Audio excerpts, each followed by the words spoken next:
හොඳයි අයිබෝන් සුබ සන්ධ්‍යාවක් හැමෝටම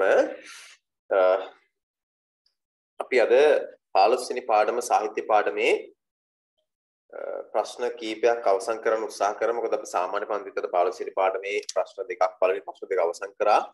ඊට අමතරව ඔයගොල්ලොත් එක්ක කතා කරන්න බැරි වෙයි අද ඒකේ තවත් අපි කොටසක් අවසන් කරා මේ ඔබේපද කියන මාතෘකාවක් 10 වසරේදී කතා කරන තිච්ච මාතෘකාව පොඩි කොටසක් අපි අවසන් කරා. ඒක අපි ඉදිරියේදී බලමු. වෙලාව හදාගෙන කතා කරගන්න. ඒක නිසා අපි ඉස්සෙල්ලාම මේ 10 වසර මේ 11 වසරේ මේ අවසාන පාඩමට කලින් පාඩම කියන්නේ දෑතේ කරගෙට සිබ සමසනට කියන පන්තිවල දාලා කොටසට අවධානය යොමු කරලා ඊට පස්සේ බලමු ඊළඟ කොටසට එන්නේ කොහොමද කියලා.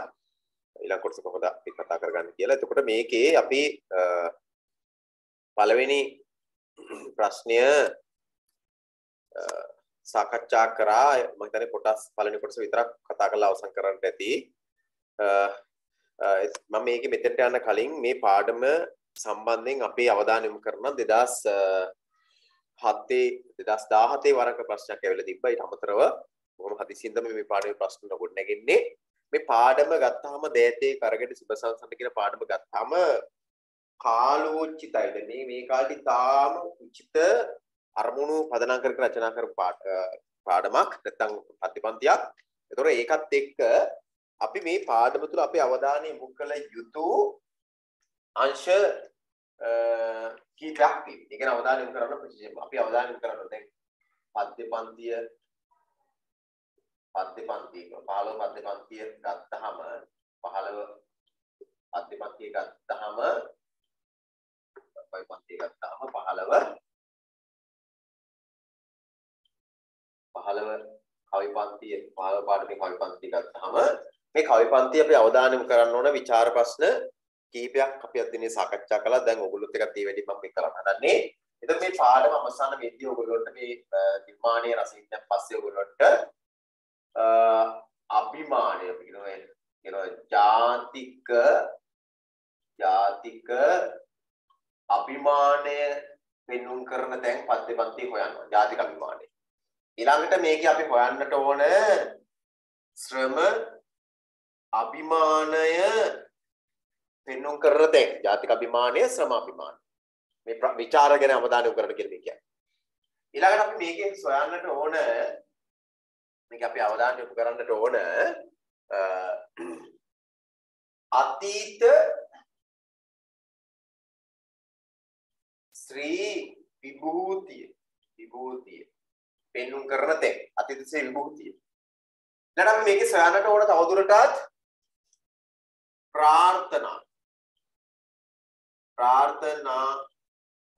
ප්‍රාර්ථනාවන් කීපයක් තියෙනවා. ප්‍රාර්ථනා හොයන්න ඕනේ. ඊට අමතරව අපි මේක ඉස්සරහට ඕන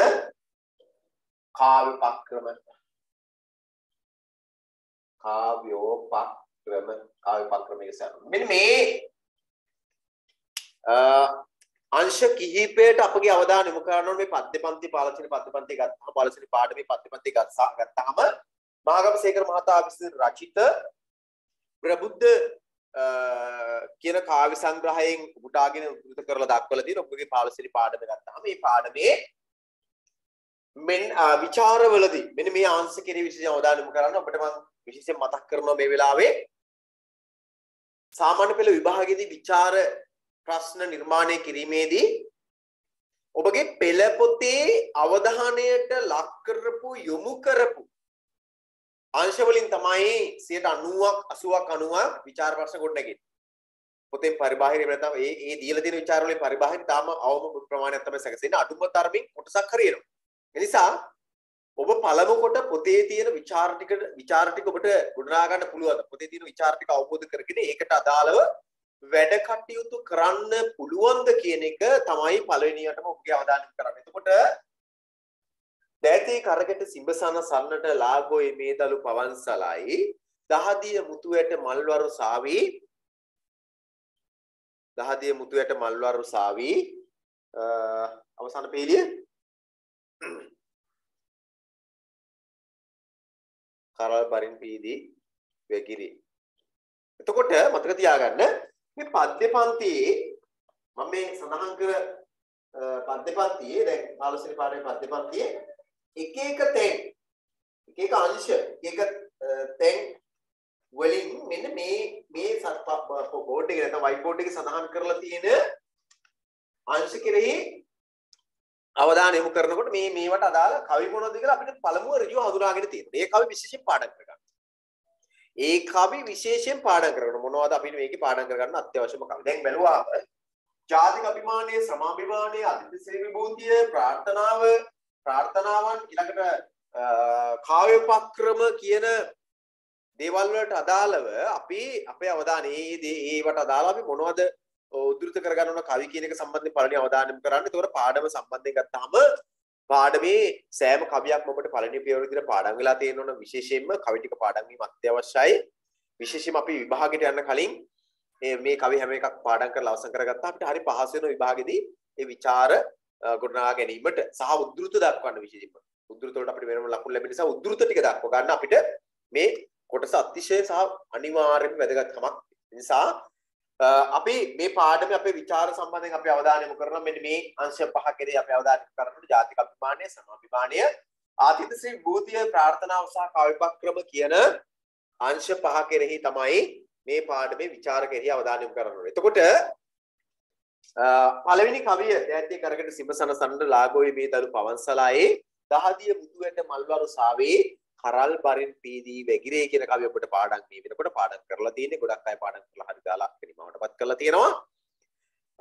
අපි එතකොට මේ කවිය අපිට මේ කොටස් වලින් ඍජුවම සම්බන්ධ කරගන්න පුළුවන් මුදෙන්ද කියලා වගේ අපෙන් අහුවොත් ඔබට තියෙන උත්තරයක් පිළිතුරක් ඒ තමයි අපිට මේක සම්බන්ධ කරගන්න පුළුවන් පළවෙනි කවිය උදාහරණයක් ලෙස ජාතික අභිමානය කියන පළවෙනි කවිය උදාහරණයක් ලෙස ජාතික අභිමානය කියන එකට තමයි සම්බන්ධ ජාතික අභිමානය සමාභිමානය කියන එකට සම්බන්ධ කරගන්න. ඔන්න ජාතික අභිමානය සහ ශ්‍රමාභිමානය කියන එකට තමයි පළවෙනි උදාහරණය අපි අදාළ කරගන්න පුළුවන් වෙන්නේ පළවෙනි කාරණාවේදී. ඊළඟට අපි ඒ කියන්නේ මේ ඍජුව සම්බන්ධ කරපුවා දැන් මම මේ කියන්නේ වක්‍රව නෙවෙයි කෙලින්ම කවියෙන් කියවෙනවා. පළවෙනි කවියෙන් ජාතික අභිමානය සමාභිමානය විශේෂයෙන් ශ්‍රමාභිමානය ඍජු ලෙසම ප්‍රකාශ කරනවා පළවෙනි කවියෙන්. ඍජු ලෙසම පළවෙනි කවියෙන් එය ප්‍රකාශ කරනවා. ඒක නිසා අපිට මතක තියාගන්න ඕන පළවෙනි කවිය ජාතික අභිමානය වෙනුත් ශ්‍රමාභිමානය පිළිබඳ පැහැදිලි කරනත් පළවෙනි කවිය අතිශයින්ම පාඩම් කරලා තබාගත යුතුයමයි කියන එක.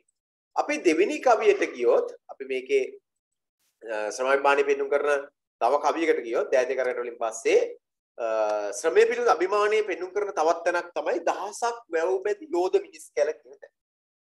එතකොට ඒකේ ජාතික අභිමානය ශ්‍රමාභිමානය දෙකම තියෙනවා දෙවෙනි කවිය. දෙවෙනි කවියත් අපිට ජාතික අභිමානය ශ්‍රමාභිමානය දෙකම එකතු කරගන්න පුළුවන් දෙයක්. ඔන්න බලන්න පළවෙනි කවියත් පුළුවන් දෙවෙනි කවියත් ජාතික අභිමානය ශ්‍රමාභිමානය දෙකම ගන්න පුළුවන්. මම මේකින් එක එන්නේ එකට. දෙවෙනි කවිය මොකද්ද? සෝරි දෙවෙනි කවිය නෙමෙයි. අපි හිතට ගන්න ඕන අපි දෙවෙනි කවියට මම අයින් කරන පටලැවීමක් වුණා හිතන්න. දෙවෙනි කවිය කියලා දාසත් හරිනේ. අපි දෙවෙනි කවිය ගන්න පුළුවන් දැන් බලමු ඉස්සෙල්ලම. දෙවෙනි කවිය තමයි අටසඳ මෝරණ මැදියම් අහසින් බිලිඳු හදට කිරි දියර ගලයි හෙට ඉදිවනව ලෝකයේ දැක දැක පුංචි පුතා හීනෙන් හිනහේ. ඒක අපිට ගන්න පුළුවන් මේ කියන කොටසින් අපි ඒක ගන්නවා ප්‍රාර්ථනා කියන එකට. එහෙනම් දෙවෙනි කවියේ කෙලින්ම අපි අදාළ කරගන්නේ ප්‍රාර්ථනා කියන දෙවෙනි කවිය. ඔන්න ඍජුවම සම්බන්ධ කරනවා දෙවෙනි කවියේ ප්‍රාර්ථනා කියන්නේ පළවෙනි කවියේ ජාතික අභිමානය සම්බන්ධ දෙකම ඍජුවම සම්බන්ධ වුණා. දෙවෙනි කවිය අපිට අදාළ වෙන්නේ ප්‍රාර්ථනා කියන එකට තමයි ඍජුව. දැන් මේ වක්‍රව තව වෙන කවි තියෙනවා. තුන්වෙනි කවිය දහසක් වැව්බෙදි යෝධ මිනිස් කැල යලි ඉපදී ඇති ලක්තිරණේ සත්‍රුවණින් නව නිදහන් මතුවේ පුතුගේ සිනාවෙන්නේ ඔබ වැටේ. මේ කවිය මම කෙලින්ම අදාළ කර ගන්නවා තුන්වෙනි කවිය ආතිථ්‍ය ශ්‍රී විභූතිය කියන එක. ආතිථ්‍ය ශ්‍රී විභූතිය දහසක් වැව්බෙදි යෝධ මිනිස් කැල. එතකොට ඒකම මම ජාතික අභිමානයටත් අදාළ කර ගන්නවා. ජාතික අභිමානය. ඒ කවියම මම අදාළ කර ගන්නවා ශ්‍රමාභිමානයට. බලන්න පළවෙනි කවියයි තුන්වෙනි කවියයි ජාතික අභිමානයට අදාළයි. ශ්‍රමාභිමානයට අදාළයි. කෙලින් ඍජුවම සම්බන්ධයි. හරිද? ඊළඟට මම යනවා හතරවෙනි කවිය දැසේ කඳුලලි පිසදා බලනෙමි හෙට හිරු එළියට වඩින දිනේ නායනති බියනෙත් නිවහල්ලුගේ පුංචි පුතා රජ කරන කෙනෙක්. ඒක මම අදාළ කරනවා ප්‍රාර්ථනා කියන හතරවෙනි කවිය. ප්‍රාර්ථනාවන් වලට තමයි හතරවෙනි කවිය ඍජුවම සම්බන්ධ වෙන්නේ. හරිද? දහසක් වැවෙද යෝධ මිනිස් කැල දැසේ කඳුලැලි පිසදා බලනිමි හෙට හිරු එළියට වඩින දිනේ ණය නැති බිය නැති නිවහල් යුගයක පුංචි පුතා රජ කරුපිනේ ප්‍රාර්ථනාවක් තියෙන්නේ. පුංචි පුතා රජ කරන්න. ඒකේ අපි පස්සේ කතා කරමු මම ඒක වක්‍රව ගන්න පුළුවන් තරක් තියෙනවා. නමුත් ඍජුවම සම්බන්ධ කරලා ගත්තොත් ඒක අපිට ප්‍රාර්ථනාවට කියන හැඟීමක් තමයි ඇති වෙන්නේ. ඊට අමතරව අපිට ඕනනම් ඔක් ගන්න පුළුවන් මම ඊට පස්සේ කියන්නම් අනතුරුව කියන්නම් දැසේ කඳුලැලි කියන කවිය අපිට සම්බන්ධ කරන්න පුළුවන් අතිරි විමුක්තිය කියන එකට අතිරි විමුක්තිය කියන එකට සම්බන්ධ කරගන්න. ඊළඟට මම යනවා පස්වෙනි කවියට මාගත වෙහෙසට ආදරයෙන් දිය උල්පත පාදන පුංචි පුතුන් ඒගත වෙහෙසම සතුටක් වෙයි මට ඔබ සිහිවන විට පුංචි පුතුන් මාගත වෙහෙසට ආදරයෙන් දිය උල්පත පාදන පුංචි පුතුන් ශ්‍රමාභිමානයේ හොඳ කවියක් පස්වෙනි කවිය. මාගත වෙහෙසට ආදරයෙන් දිය උල්පත පාදන පුංචි පුතුන් ඒගත වෙහෙසම සතුටක් වෙයි මට ඔබ සිහිවන විට පුංචි පුතුන් මේ කවියම අපිට ප්‍රාර්ථනා කරලා ගන්න පුළුවන්. පස්වෙනි කවියක් ප්‍රාර්ථනා කර ගන්න පුළුවන්. හරිද? ඊළඟට අවසාන කවිය අන්තිම කවිය. මොකද අන්තිම කවිය 2500 වසරක් තිස්සේ මාදුටු සීනේ පුංචි පුතුන් ජාතිය පිළිබඳ අභිමානය 2500 වසරක් විතර අපි කවුරුත් එකට එකතු වෙලා ජාතිය පිළිබඳ අභිමානයෙන් කටයුතු කළා තියෙනවා. ශ්‍රමයේ පිළිබඳ අභිමානයක් එකෙන් තියෙනවා. හයවෙනි කවිය. ඒ වගේම හයවෙනි කවිය අපිට පුළුවන් මොකටද ගන්නද කෙලින්ම සම්බන්ධ කරගන්න පුළුවන් ප්‍රාර්ථනා. ඒතර අතීත ශ්‍රී විභූතියට දාලා දැන් අපිට පේනවා මේ මම මේ මෙතන මෙහෙම ගත්තේ ඔබ අත්‍යවශ්‍යම පාඩම් කරගත යුතු සහ අවධානය යොමු කරතු කවි මොනවද කියලා අවධානය යොමු කරන්න. මේ කවි වලින්. ඒතර අපි අත්‍යවශ්‍යයෙන්ම හැම එකටම දැන් මේ කිව්වේ දැන් කායපක්‍රම වලට අවධානය යොමු කරොත් අපිට කායපක්‍රම පෙන්눔 කරන කවි ටිකකුත් තියෙනවනේ. කායපක්‍රම පෙන්눔 කරන වෙනම කවි ටිකක් තියෙනවා. අපි ඒවට අවධානය යොමු කරොත් මොන කවි වලද අපිට කායපක්‍රම පෙන්눔 කරන්න කියලා ගත්තොත් එහෙම අපි අවසාන ප්‍රශ්නේ කියන්නේ කායපක්‍රම පෙන්눔 කරන කවි විදිහට ගත්තොත් එහෙම දැසේ කඳුලැලි පිසදා බලන්න කියන කවිය ගන්න පුළුවන් කායපක්‍රමයක්. ඒ කියන්නේ දැසේ කඳුලැලි පිසදා බලන්න. පළවෙනි කවිය අපිට පුළුවන් කායපක්‍රමයක් විදිහට ගන්න. පළවෙනි කවිය පුළුවන් කායපක්‍රමයක් විදිහට ගන්න. පළවෙනි කවිය කායපක්‍රමයක් ඔබ දන්න රූපකයක් තියෙන පළවෙනි කවියේ. ඊළඟට දැසේ කඳුලැලි පිසදා බලන්න කියන හතරවෙනි කවිය පුළුවන් අපිට කායපක්‍රමයක් ලෙස සටහන් කරගන්න. හතරවෙනි කවිය. ඒ වගේම අපිට අඩසඳ මෝරණ මැදියම් ආසින් කියන දෙවෙනි කවිය පුළුවන් අපිට කාව්‍යපක්‍රමයක් විදිහට සලකන්න අදාළ කරගන්න. ඊළඟට අපි ගත්තොත් එහෙම අඩසඳ මෝරණ කවියෙන් පස්සේ අපි ගත්තොත් එහෙම දෑතේ කරගට සිවසන්ත පළණික් ගත්තනේ. ඒ කවිය ගන්න පුළුවන්. ඊළඟට අපිට පුළුවන් ඕනනම් දහසක් වැවෙදි යෝධ මිනිස් කැල කියන කවියත් කාව්‍යපක්‍රමයක් විදිහට ගන්නට පුළුවන්. දහසක් වැවෙදි යෝධ මිනිස් කැල කියලා කියන්නේ තුන්වෙනි කවිය. 1 2 3 4 කවි ටික ආයපක්කම වලට අනුව රචනා කරලා තියෙනවා. ඊට අමතරව මම කැමති තව දුරටත් මේකේ පළවෙනි ප්‍රශ්නය වෙන්නේ අපි පළවෙනි කොටස ගත්ත ජාතික අභිමානය සමාජමානය කියන එක. ජාතික අභිමානය සහ ශ්‍රමාභිමානය පෙන්눔 කරන කවි විදියට දායකය කරගෙන සිමසන්සන්ට කියන පළවෙනි කවියත් ඊළඟට අපි ගත්තොත් එහෙම තුන්වෙනි කවිය මම කතා කරා දහසක් වැබෙදී ඔය මිනිස් කියන ඊළඟට දැසේ කඳුලැලි කියන හතරවෙනි කවියත් අපිට ඔතෙන්ට ගන්න පුළුවන්. මම හතරවෙනි කවියත් මෙතන දාලා කවියක් ඉස්සරහට කරනවා. මම මේ කියනවානේ ඔබ අත්‍යවශ්‍යම පාඩම් කරගත යුතු මේ පාඩම දාලා පාඩම් කරගත යුතු පොදු ඕනම ප්‍රශ්නකට උත්තර ලියන්න පුළුවන් කවිය මොකක්ද කියලා හඳුනා ගන්න තමයි මේ උත්සාහය ගන්න. හරිද? ඊළඟට දැන් අපිට පේනවා උදාහරණ තුනක් ඇවිල්ලා තියෙන නිසා ඒතර තවදුරටත් අපි කතා කරන්නේ තේරුමක් නැහැ ජාතික අභිමානය සම්මානය සම්බන්ධ. ඊළඟට අපි ගත්තොත් එහෙම අතීතසේ විභූති මේ නිර්මාණය සාර්ථක කරගන්න. නිර්මාණය අර්ථ පූර්ණ කරගන්න අතීතසේ විභූති අරගෙන තියෙන අතීතය ඇදලා අරගෙන තියෙනවා. අතීතය ඇදලා ගත්ත එකේ දහසක් වැව්බෙදි යෝධ මිනිස් කැල කියන තුන්වෙනි කවිය අරගෙන තියෙනවා කියලා අපි සටහන් කරලා තියෙනවා. ඊළඟට දැසේ කඳුලැලි පිස්දා බලනිමි කියන හතරවෙනි කවියත් අපි දෙන්න අරගෙන තියෙනවා. හරිද? ඊළඟට 2500 වසරක් තිස්සේ මාදුරු සීනේ පුංචි පුතුන් කියන හයවෙනි කවියත් අපි අතීත ශ්‍රී විභූතියට අදාළ කරගෙන තියෙනවා. හයවෙනි කවියත් අතීත ශ්‍රී විභූතියට අදාළ කරගෙන තියෙනවා. ඊළඟට අපි තුන්වෙනි ප්‍රශ්නෙන් ගත්තේ ප්‍රාර්ථනා පිළිබඳව. පළවෙනි කවිය ගන්න පුළුවන් ප්‍රාර්ථනා වලට පළවෙනි කවිය ගන්න පුළුවන් ප්‍රාර්ථනාවක් තියෙනවා පළවෙනි කවියේ. ඊළඟට දැසේ කඳුලැලි කියන හතරවෙනි කවිය ගන්න පුළුවන් කියලා මම සටහන් කරලාම තියෙනවා මෙතන. ඊළඟට අපිට පුළුවන් ප්‍රාර්ථනාවට දාලව ගන්න තව කවියක් 2500 වසරක් තිස්සේ කියන හයවෙනි කවිය. ඒකත් මෙතනලා අදාළ කරලා තියෙනවා. ඊළඟට අපි මේ පාඩමෙන් හැදෙන්න පුළුවන් අවසාන ප්‍රශ්නේ තමයි රචනෝපක්‍රම. ඒක රචනෝපක්‍රම වලට දාලව ගත්තොත්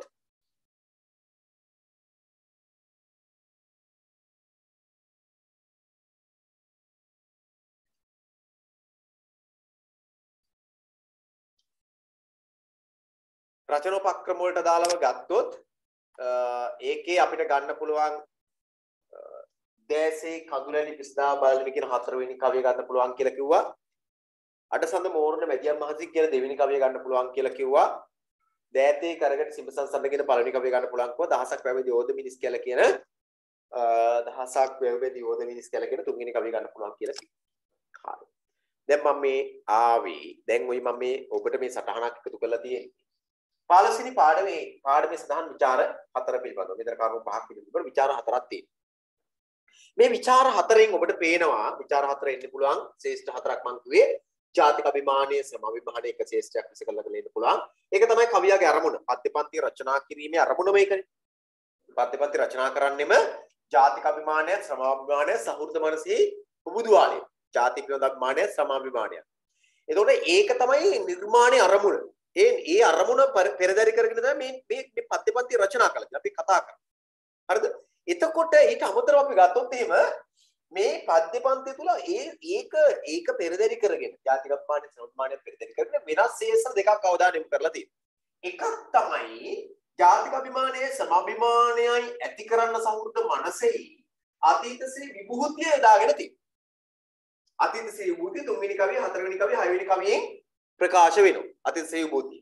ඒ වගේම මේ ජාතික අභිමානයේ ශ්‍රමාභිමානයේ පිළිබඳ කතා කරන මේ පද්‍යපන්ති අරමුණු කරගෙන රචනා කළ තියෙන පද්‍යපන්තිය තුල කවිය ප්‍රාර්ථනාවන් ටිකක් උදාහරිනවා.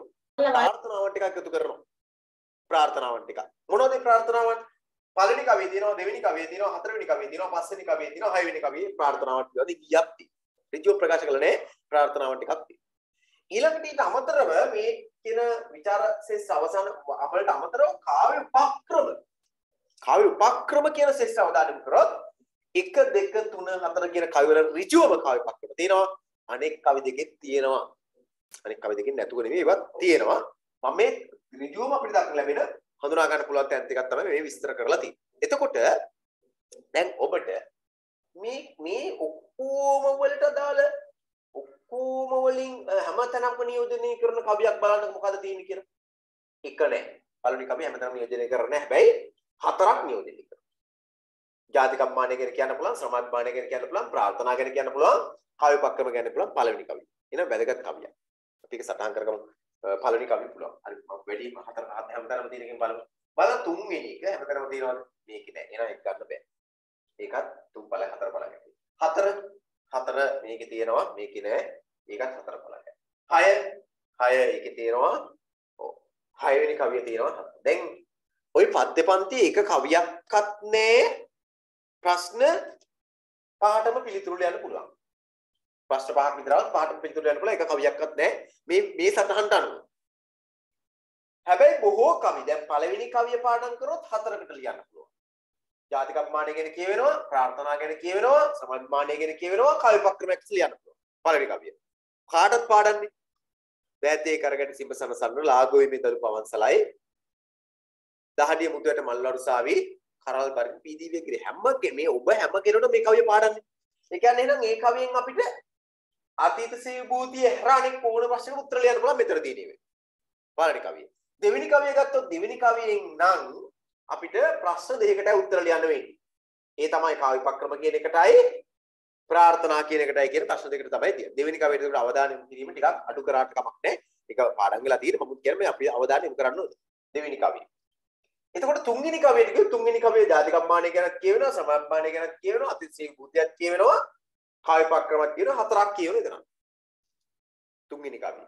එහෙනම් එක පළවෙනි කවියෙන් හතරක් ගැන ලියන්න පුළුවන් ප්‍රශ්න හතරක්. පළවෙනි කවියෙන් හතරක් ලියන්න පුළුවන්.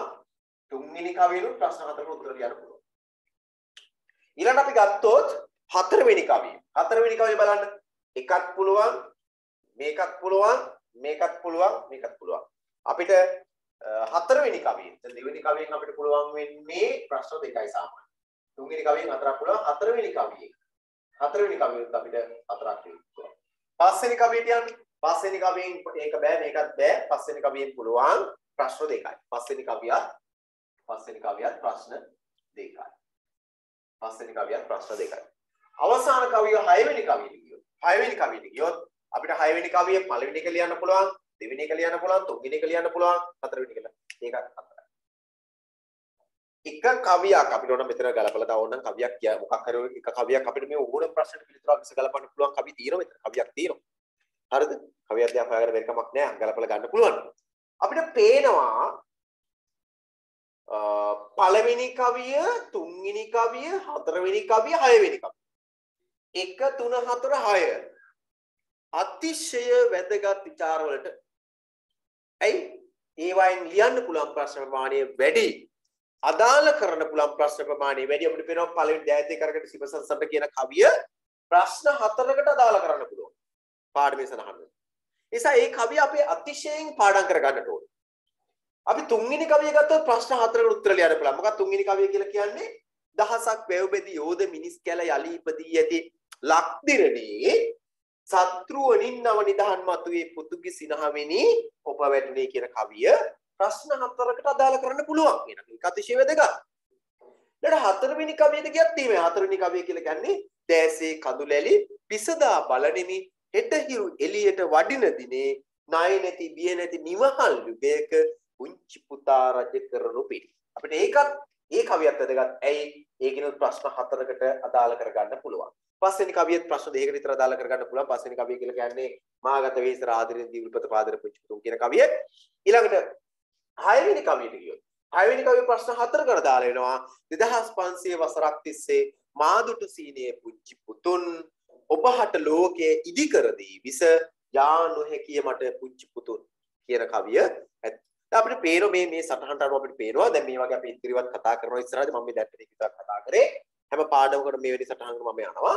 ඉදිරියේදී සාකච්ඡා කරනකොට පොදුවේ අපි මොනවද වැඩිපුර අවධානය යොමු කරන්න පාඩම් කරගන්න ශ්‍රේෂ්ඨ මොනවද කියලා. ඔබට එහෙනම් 15 වෙනි පාඩමේ ඔබ කළ යුත්තේ 1 3 4 6 කවි අතිශයින් පාඩම් කරගන්න. 1 3 4 5 6 කවි 2 4 2 5 කියන කවි දෙකට වඩා අනෙක් කවි 4 2යි 5යි කවි කියන කවි දෙකට වඩා අනෙක් කවි 4 අනෙක් කවි 4 අතිශයින් වැදගත්. ඒ කවි 4 අනිවාර්යෙන් පාඩම් කරලා තියාගන්න මම විශ්වාස කරනවා. රයිස් හැන්කල් කියන දේ කාටද ඒ කවි 4 පුළුවන් කියලා. ඒ කවි 4 අනිවාර්යෙන් පාඩම් කරන්න පොඩ්ඩක්. දැන්ට මේ අයගෙන් ඒ කවි 4 අනිවාර්යෙන් පාඩම් කරන්න කවුද? දෙන්නයි. උබුදිට පුළුවන්, අචිනිට පුළුවන්. ඊළඟට භාග්‍යදේව පුළුවන්, චමුදිට පුළුවන්, බිනුරිට පුළුවන්, තරුෂිට පුළුවන්. එනම් අනිත් අය තවත් කීප දෙනෙක් ඉන්නවා පහක් විතර ඉන්නේ පහකට බෑ. ඔබ මං ඔන්නෝයි සඳහන් කර කවි ටික අතිශයින් වැදගත් නිසා ඒ කවි ටික අනිවාර්යයෙන්ම පාඩම් කරගත යුතුමයි. පාඩම් කරගත යුතු පන්ති පන්තිය නේද? පළවෙනි කවිය අපිට මතක් වෙනවා දෑතේ කරගෙට සිබසන සන්නට ලාගොයේ මේ දලු පවන්සලයි දහඩිය මුතුයට මල් වරුසාවේ කරල් බරින් පීදී විගිරි. දැම්ම මම මේ කවිය කීවතාවක් කිව්වද? කීවතාවක් මම දැන් මේ කවිය කිව්වා. ඒක අමතක වෙන්න හේතුවක් නැහැ. හැම කෙනෙකුටම පාඩම්. ඊට මම කිව්වා තුන්වෙනි කවිය පාඩම් කරගන්න. මොකක්ද තුන්වෙනි කවිය? දහසක් වැව් බෙදි යෝධ මිනිස් කැල ජලීපදී ඇති ලක්තිරණේ සත්‍රුවණින් නව නිදහන් මතුවී පුතුගේ සිනහවෙනි ඔප වැටුනේ. ඊළඟට අපි ගත්තොත් එහෙම ඒ කවිය පාඩම්. ඊළඟට හතරවෙනි කවියත් එහෙමනේ. දහසක් වැව් බෙදි යෝධ මිනිස් කැට දැසේ කඳුලලි පිසදා බලනෙමි හෙට හිරු එළියට වඩින දිනේ ණය නැති බිය නැති නිවහල් යුගයක පුංචි පුතා රජ කරනු පිණි පාඩම් අපේ දරුවන්ට. අතිශය වැදගත් කවියක්. අපේ අවසාන කවියත් එහෙමයි. 2500 වසරක් තිස්සේ මාදුටු සීනිය පුංචි පුතුන් ඔබහට ලෝකෙ ඉදි කර දී මිස යා නොහැකිය මට පුංචි පුතුන්. එහෙනම් මේ සටහනත් එක්ක ඔබට තේරෙනවා ඇති මම මේ ගත්තේ ඒ සඳහාමයි ඔබට අවබෝධයක් ඇති මොන කවි ටිකද අපි අතිශයින් වැදගත් පාඩම් කරගන්න ඕන. කවි 4ක් තියෙනවා. අනෙක් කවි දෙකක් පාඩම් කරගන්න ඕන. හැබැයි මේ කවි 4 අනිවාර්යෙන් වැදගත්. ඒ කවි 4න් 3ක් පාඩම් කරගත්තා නම් බොහෝ ප්‍රශ්න වලට පිළිතුරු අපිට ගලප ගන්න පුළුවන්. නේද?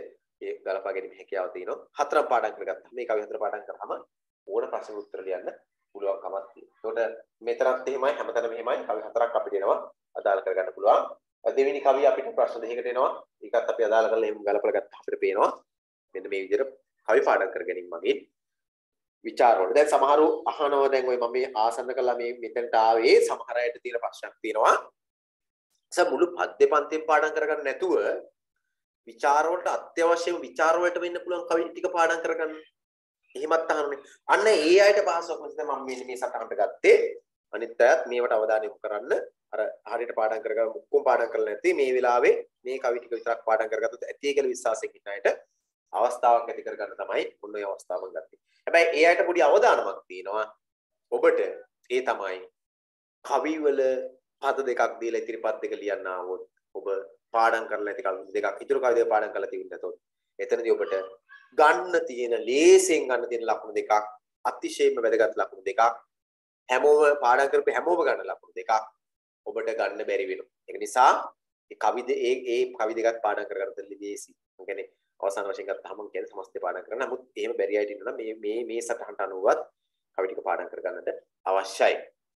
මම යනවා නිබන්ධනයට යනවා. නිබන්ධනයේ ඔබ දෑතේ කරගෙන සිබසනසන්ට කියන පද්‍ය මන්ත්‍ර දාන නිබන්ධනයේ මම හැඳින්වීමක් කතා කරා පළවෙනි කොටසේ නිර්මාණ ජාතිකම්මානය සම්මානිත මත කරන ආකාරය පැහැදිලි කරන්න කියන තැන ඊළඟට ඒකේ හැඳින්වීම කතා කරා පළවෙනි කාරණාව දුන්නා. මට දෙවෙනි කාරණාව දුන්නද නැද්ද කියලා මට ඉක්මන් කරලා කියන්න. දෙවෙනි කාරණාව කතා කරාද නැද්ද කියලා. දහසක් වැවැදි යෝධ මිනිස් කැලේ ලිපදී ඇති කියන කොටසට දාලා කතා කරාද නැද්ද? කමෙන්ට් එකක් දෙන්න නැත්නම් කතා කරා නම් රයිසන් කළා කියන්න. නිබන්ධනය ගන්න ඉක්මන් කරලා.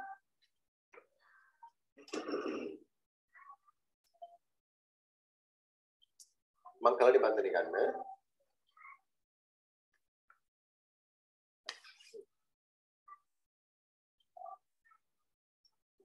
හරි.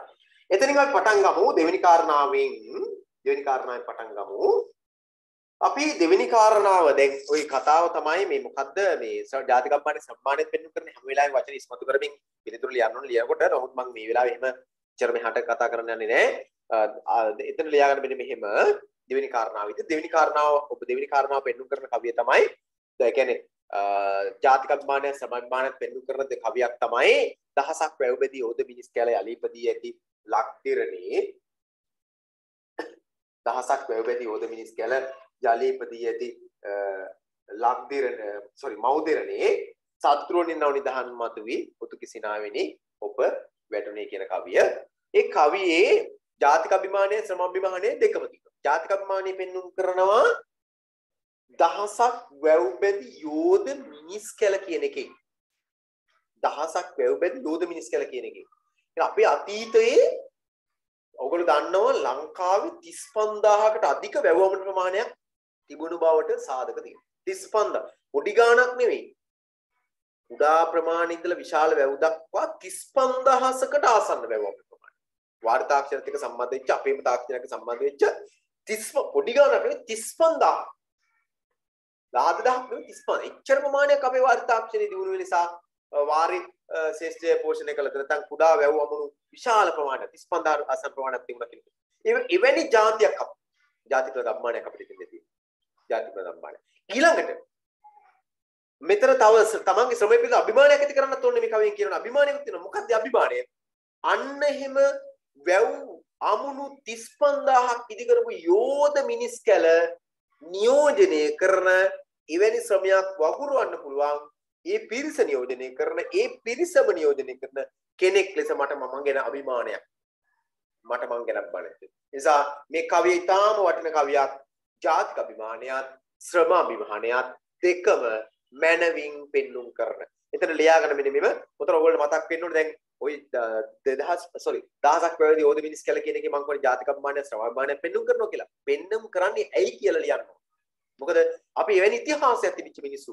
අපිට එහෙම ජාතික අභිමානයක් තිබුණා. ඒ නිසා අපිට ජාතික අභිමානයක් ඇති වෙන්නේ. මෙවැනි මිනිස්සු හිටපු රටක් මේක. වැවමුණු 35000ක් පමණ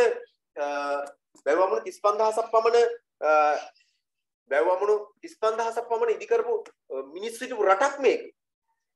වැවමුණු 35000ක් විතර ඉදි කරපු යෝධ මිනිස්සු හිටපු රටක් මේ. යෝධ මිනිස් කියලා කියන්නේ මේ දේහදාරී මිනිස්සු කියන එක නෙවෙයි මේක අදහස් කරන්නේ. එවැනි ශක්ති සම්පන්න මිනිස්සු. ඉතින් අපිට මේ රටක ඉන්න අපිට අපේ ඒ ඉතිහාසෙට දාන අභිමානයක් තියෙනවා. ඒතොර මේ මිනිස්සු එවැනි කාර්යයක නිරතෙච්ච සූර මිනිසුන් හිටපු රටේ එවැනිම මිනිස් පිරිසක් නියෝජනය කරන්න මට හීනෙන් හරි අවස්ථාව ලැබිච්ච එක. අභිමානයක් මට තියෙනවා. ඒ කියන්නේ යෝධ මිනිස් කියලා යලි ඉපදී ඇති මව්බේ. යලි ඉපදිනා ඇති ඉන්නවා කියලා කියන්නේ මමත් එවැනි ඒ පිරිස අයිති වෙනවා කියන එක.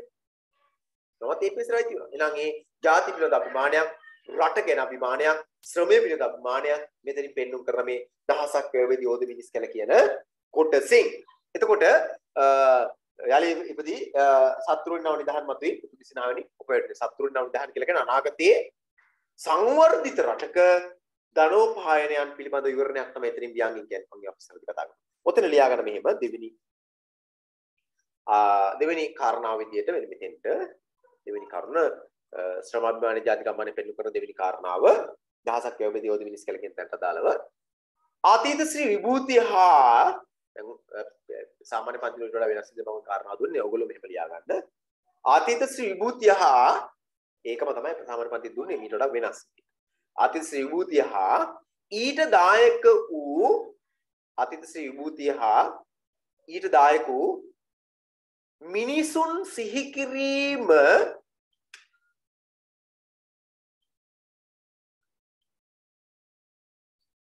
අතීත ශ්‍රී විභූතිය හා ඊට දායක වූ මිනිසුන් සිහි කිරීම ශ්‍රමාභිමානයට හා ජාතික අභිමානයට හේතු වේ.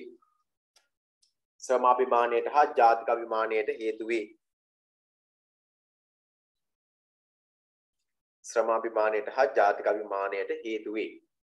ඒක තමයි අතීත මිනිසුන් කණ්ඩායම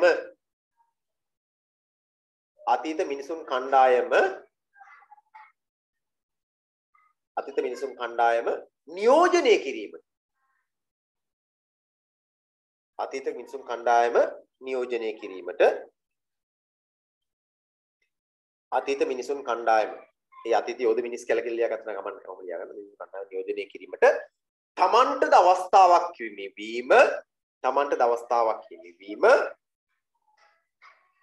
තමන්ට අවස්ථාවක් හිමිවීම අභිමානයට හේතුවකි.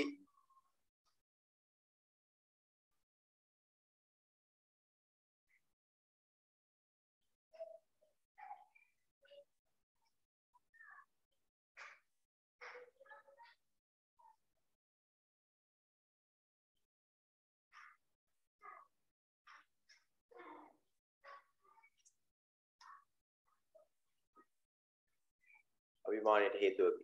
අභිමානය ආකාර දෙකයි. සමාභිමානය වෙනවා ජාතික අභිමානය. මගේ වචනේ හැර තමයි කිව්වේ. හරිද?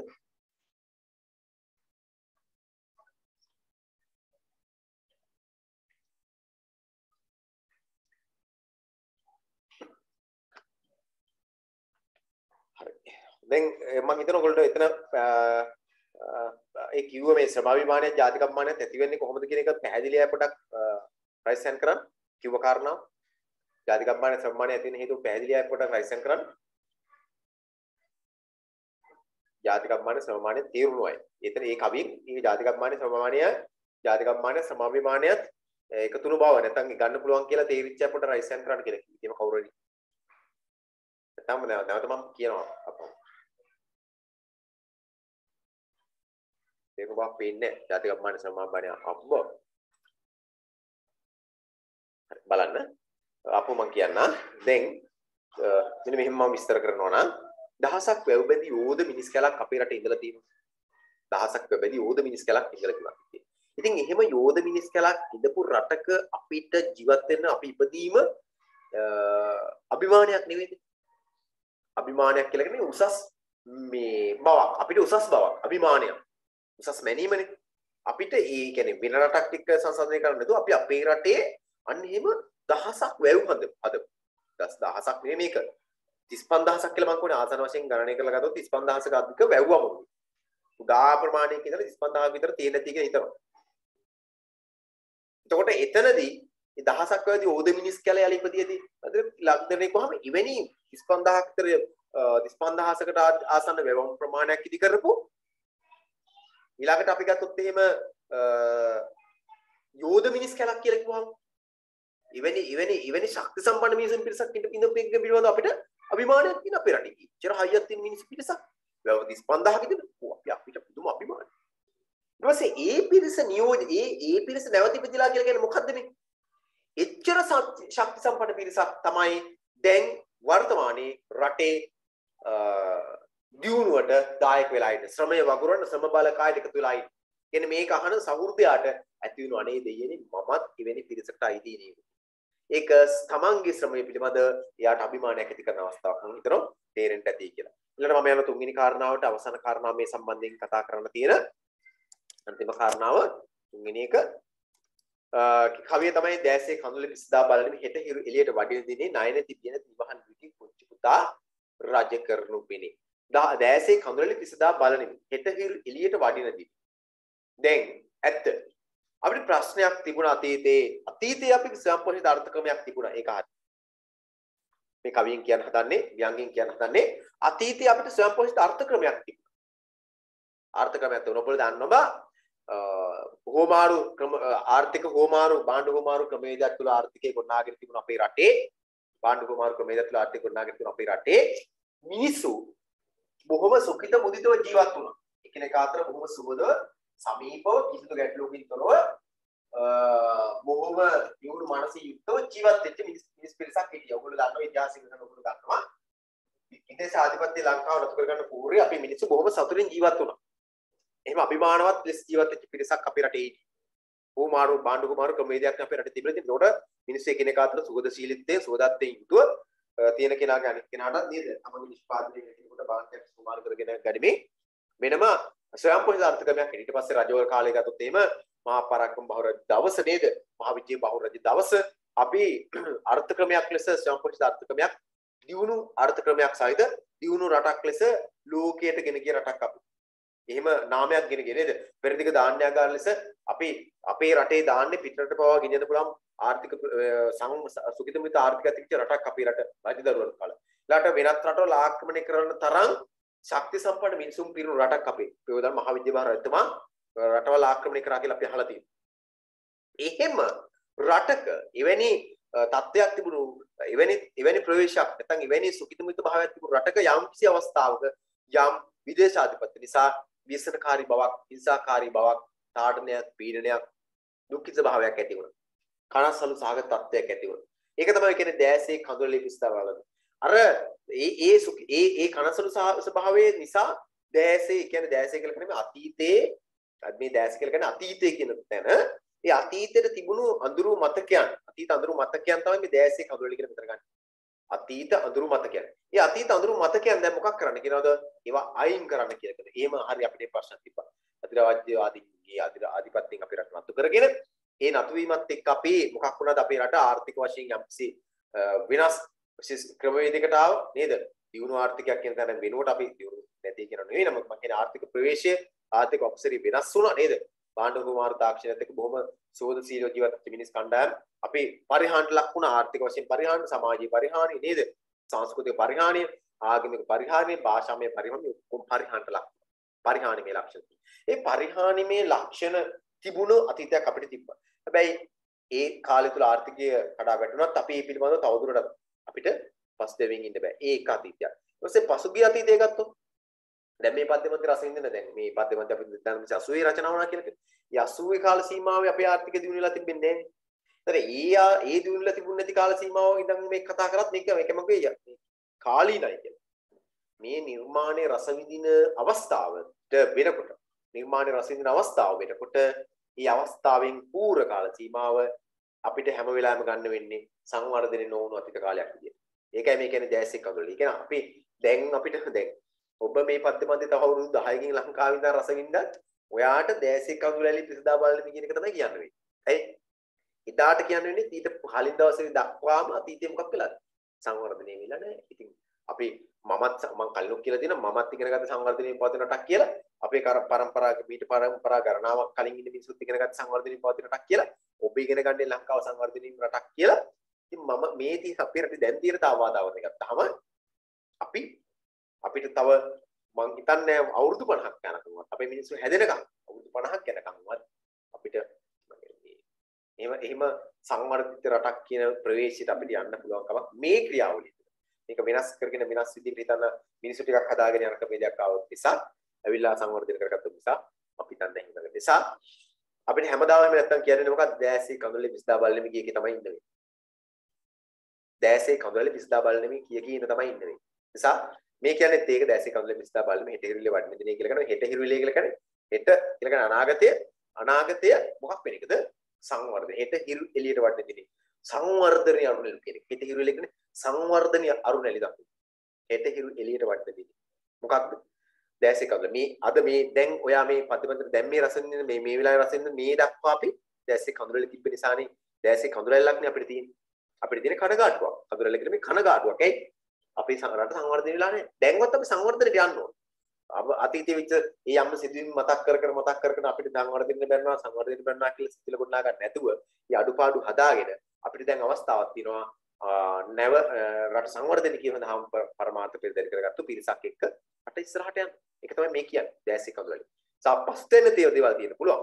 පස්තෙන තියෙන දේවල් අතහැරලා නව මාවතකින් මේ දේශ බලන්න කියන ඇරීම තමයි නිර්මාණ කර කියලා කියන්නේ. නිර්මාණ කරුව ආයතන කරන්නේ. ඒකට අපිට අතීතයේ සීබුද්ධියක් තිබුණා කියලා කිව්වනේ මම කියන්නේ මහා පරාක්‍රම බාහු මහා විජය බාහු රජ දවස අපිට මතක් වෙනවා අපේ අර්ථක්‍රමය ස්වයංපෝෂිත අර්ථක්‍රමයක්. නේද? රට සම්පෝෂිත වුණා. පෙරදිග ධාන්‍යාගාරය කියන නාමය විවහාර කරා කියන අපි සම්පෝෂිතයි. විදේශ රටවල් පවා ජයග්‍රහණය කරන්න පුළුවන් පිරිසක් හිටපු රටක් අපි සම්පෝෂිතයි. එතකොට ඒක කෙලින් කියලා නෑ මේ කවියේ. මේ පූර්ව යුගයේ පිළිබඳව අදහසක් අපිට එකතු කරනවා. දැසේ කඳුලලි එන්නේ දැස සතුටින් හිටිය කාලේ තිබිච්ච නිසා. එතකොට සම්පෝෂිත අර්ථකමයක් සමාජ ක්‍රමයක් ඔක්කොම අපේ රටේ තිබ්බා. ඒක නැති වෙලා අපිට කාලයක් ආව දැසේ කඳුලලි තිබිච්ච කාලයක්. මේ දැන් වර්තමානයේ දක්වා මේක තිබ්බා. එතකොට දැන් අපි ආපහු මොකක් කරන්න ඕනද? අර අපි කලින් හිටිය සංවර්ධිත දේශය කරා නැවත යන්නට ඕන. රජදරුවන්ට කලින් ඉඳලම තිබිච්ච මේ දේශය ගොඩනගන්න නම් වර්තමානයේ මොකක් අපි කරන්න ඕනද? මේ පසුබිම අතහැරලා දාලා නැවුම් බලාපොරොත්තුකින් හෙට දිනේ හෙට දිනේ කියලා අනාගතේ රට ස්වයංපෝෂිත කිරීමේ පරමාර්ථය පෙරදෙත් කරගෙන අපි අලුත් ප්‍රවේශයකින් සිතුවිලි වලින් මොකක් කරන්න ඕනද? මේ අනාගතයේ සංවර්ධනය අරමුණු ඇති කර ගන්නට කටයුතු කරන්න. ඒතර අතීත සීබූති ඇද කරලා ගත්තේ මොකටද මේ? අතීත සිහිගැන්වීම ඇයි අපි මොකක් සඳහාද? අන්න ජාතික මාන සම්මානයක් ඇති කර ගන්න. හරිද? හරි. එහෙනම් ඔතෙන්ට මෙන්න මෙහෙම ලියා ගන්න. දැසේ කඳුලලි කියන එකට අදාළව. දැන් මෙතන අපි වෙන කවියකටත් අදාළ වෙන ප්‍රශ්නයකට ගන්න පුළුවන්. දැන් මම මේ ගන්න හදන්නේ අතීත සීබූතිය ජාතික මාන සම්මානයක් කියන කාරණාව. හරිද? යටපත් වී ඇති යටපත් වී ගිය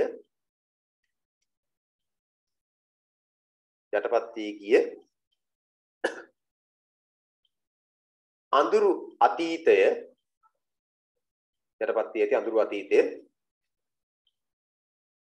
සිහි කරනවා වෙනුවට යටපත් වී ඇති අඳුරු අතීතය සිහි කරමින් සිටිනවා වෙනුවට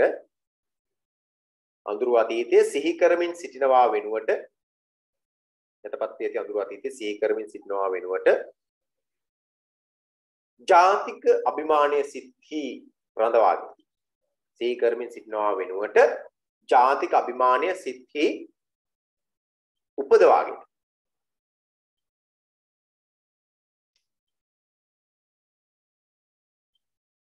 ජාතික අභිමානයේ සිත්හි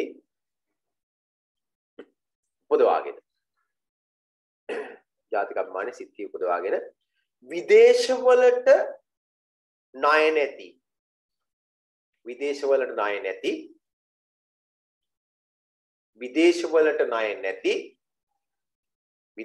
ණය නැති වර්තමානට ගොඩාක් අදාළ මේ කවිය. විදේශවලට ණය නැති නිවහල් දේශයක වහල් වෙන්නේ නැති. දැන් අපි දන්නවා වහල් කියලා කියන්නේ දැන් අපිට අපි සාමාන්‍යයෙන් ওই අපේ රටේ වර්තමාන තත්ත්වය ගත්තා අපිට දැන් චීන කියන දේ නොකරම් බැරි මට්ටමක්, ඉන්දියාව කියන දේ නොකරම් බැරි මට්ටමක්, ඇමරිකාව කියන දේ නොකරම් බැරි මට්ටමක් වගේ තත්ත්වයක් නිකන් උදා වෙමින් තියෙනවනේ. අන්න ඒක මේ කියන්නේ. එහෙම වෙන්නේ නැතුව නිවහල් වෙන්න කියලා. නිවහල් වෙන්න නම් අපි ණය නැති වෙන්න ඕන. ණය තියෙන තාක් අපි වහල්ම තමයි. ඒක මේ කියන්නේ. එතකොට විදේශ වලට ණය නැති නිවහල් දේශයක අනාගතය වෙනුවෙන්.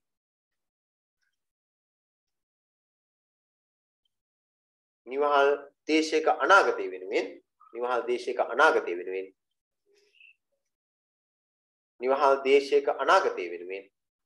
ශ්‍රමයට වටිනාකමක් ශ්‍රමයට වටිනාකම ලැබෙන පරිදි කටයුතු කළ යුතුය. ශ්‍රමයට වටිනාකමක් ලැබෙන පරිදි කටයුතු කළ යුතුය. මම ඒ කිව්ව කාරණා ශ්‍රමයට වටිනාකමක් ලැබෙන පරිදි කටයුතු කළ යුතුය. ඔබට ওই ටික විස්තර කරලා ගන්න ඕනේ ඊළඟට විස්තර කරනවා. දැන් මෙතන දැසේ කඳුලලි කියන එකේදී දැසේ කඳුලලි පිස්දා බලමි කියලා කියන එතන අපි ගන්නවා. කීතේ ඉඳලම ගන්නවා. දැසේ කඳුලලි තියෙන තැනට කලිනුත් ඉඳ ගන්නවා. කියන්නේ අපි ඉතින් මේ දැන් අද මේ දැන් අපි ලංකාවේ මේ වෙලා මේ මොහොත දක්වාම දැසේ කඳුලලි තියෙන පෞද්ගලික කාල සීමාව. හැබැයි දැසේ කඳුලලි නැති කාලෙත් ඉස්සර තිබ්බා. රජදරුවන් කාල සීමාව රජදරුවන් දවස අපේ රට ස්වයංපෝෂිත අර්ථක්‍රමයක් තිබුණා. විදේශාධිපති ජයග්‍රහණය කරා. අපි විදේශ රාජ්‍යයන් වලින් අපි ප්‍රශංසාවට ලක් වුණා. පෙරදිග දාන්නයාගේ විරුද්ධාවලිය ගත්තා. ඒ කියන්නේ අපිට දැසේ කඳුලලි නැති කාලෙකුත් තිබ්බා තිබ්බේ. ඒක මතක් කරගන්න මේ කවියත් එක්ක. එහෙම එතකොට ඒක අභිමානයක් අපිට. ඒ අභිමානයේ යම් කාල සීමාවක් තුළ අපිට අභිමානයක් නැති සමාභිමානයක් නැති කාල සීමාවක් බවට පත් වුණා දැසේ කඳුලලි කියලා ගන්න. ඒකයි. ඊට පස්සේ අපි ගන්නවා දැන් අපිට කරන්න තියෙන්නේ හෙට අනාගතයේ සුඛිතමුත් කර ගැනීම සඳහා අපේ රට විදේශ ණය වලින් යැපෙන තත්ත්වයෙන් මුදවා ගැනීම සඳහා අපි අපේ නිෂ්පාදනයක් ලෝකෙට උදාහරණ අපේ දෙයක් අපි හදාගන්න අපේ දෙයක් අපි රැක ගන්න ඕන අපේ දෙයක් අපි හදාගන්න ඕන. මේ හදා ගැනීම මගේ විදේශ වලට ණය නැතුව විදේශ වලට ණය නැතුනම වහල් වෙන්න ඕනේ. ඒ ඉන්දියාව කියන විදිහට හරිය එහෙම නැත්නම් චීන කියන විදිහට හරිය එහෙම නැත්නම් ඇමරිකාව කියන විදිහට හරිය කටයුතු කරන්න වෙලා තින්නේ අපිට ඇයි ආර්ථික වශයෙන් අපි ඒ රටවල් එක්ක ගනුදෙනු කිරීමේදී අපි දියුණු නැත්නම් සංවර්ධිත රටක් විදිහට නෙවෙයි ගනුදෙනු කරන්න වෙලා තියෙන්නේ. අපිට ගනුදෙනු කරන්න වෙලා තියෙන්නේ මොන රටක් විදිහටද අපිට ණය මත ජීවත් වෙන විදේශ ණය මත ජීවත් වෙන රටක් විදිහට. ඒකට අපිට ඒ රටවල් කියන විදිහට කරන්න වෙනවා. කියන්නේ නිවහල් වෙන්න බැරි වෙනවා. දැන් මේ වෙලා තියෙන එක නිවහල් වෙන්න බැරි වෙන වහල් වෙන්න වෙනවා. ඔවුන් කියන යම් කාරණාත් එක්ක එක වෙන්න වෙනවා. අන්න එහෙම නිවහල් වෙන්න. විදේශ වලට ණය නැති නිවහල් දේශයක අනාගතයක් වෙන්නේ. අපේ ශ්‍රමයට වටිනා අභිමානයක් ඇති කරන්නේ. ශ්‍රමයට වටිනාකමක් උතුන පරිදි කටයුතු කරනගෙන ආයාචනය තමයි නිර්මාණකරුවෝ මේ කියන්නේ. හරිද? හරි. ඔතන එතකොට පළවෙනි ප්‍රශ්නේ අපි අවසන් කරන විදිහට අවසානයේ ওই ටිකෙන් පස්සේ ඔබ හැදින්වීමක් කරන්න ඕනේ. හැදින්වීමක් නිබන්ධනයවත් පැහැදිලි කිරීමක් සඳහා හිත තියලා නැහැ. ඔයගොල්ලෝ දන්න නිසා මම ඒක සම්බන්ධයෙන් ඉතින් ගියා කතා කරන්න යන්නේ නැහැ. ඊළඟට අපි යනවා ප්‍රශ්නාංක 2ට. ප්‍රශ්නාංක 2 නිර්මාණකරුවා තම නිර්මාණය අර්ථ සම්පන්න කිරීමට අතිශය විභූති යොදාගෙන තිය ආකාරය අගය කරන්න. අතිශය විභූති යොදාගෙන තින ආකාරය අගය කරන්න. බලන්න ඒක හැදින්වීම මෙන්න මෙහෙම කරගන්න. එතන තියෙන අපිට මට මෙන්න මේ පැහැදිලි කිරීම කරන්න නිර්මාණකරුවා තම නිර්මාණය අර්ථ සම්පන්න කිරීම. තම නිර්මාණය අර්ථ සම්පන්න කරනවා. මොකද්ද මේකේ අර්ථ සම්පන්න කියලා කියන්නේ? නිර්මාණය අර්ථ සම්පන්න කරගන්නවා කියලා කියන්නේ මොකද්ද? මොකද්ද නිර්මාණය අර්ථ සම්පන්න කරගන්නවා? නිර්මාණය අර්ථ සම්පන්න කරගන්නවා කියලා කියන්නේ නිර්මාණය අර්ථ සම්පන්න කරගන්නවා කියලා කියන්නේ නිර්මාණය ඵල කිරීමේ අරමුණ මොකක්ද? සමාභිමානයත් ජාතික අභිමානයත් ඇති කිරීම. අන්න ඒක ඉටු කරගන්න. ඒ කියන්නේ ශ්‍රමාභිමානයත් ජාතික අභිමානයත් පිළිබඳ හැඟීම් සහෘද මනස තුළට සහෘද මනසෙහි ඇති කරන්නට නිර්මාණකරුවා අපි අතීතයේ සුඛිත මුදිත භාවය සිහි ගන්නවා. අතීත සීබුද්ධි කියලා කියන්නේ ඒකයි. අතීතයේ අපි බොහොම සම්පෝහිත අර්ථකමයක්, සමාජ ක්‍රමයක්, සංස්කෘතියක් පෙරදරි කරගෙන හිටිය જાතියක් බව සිහි ගන්නවා. ඒකනේ මේ කියන්නේ. ඒතර බලමු මම ඒකේ උදාහරණ මේ හැඳින්වීමට යන්නම් පළවෙනි කාරණාවේ කිව්වීම මෙහෙම සඳහන් කරගමු හැඳින්වීම. මහගමසේකර මහතා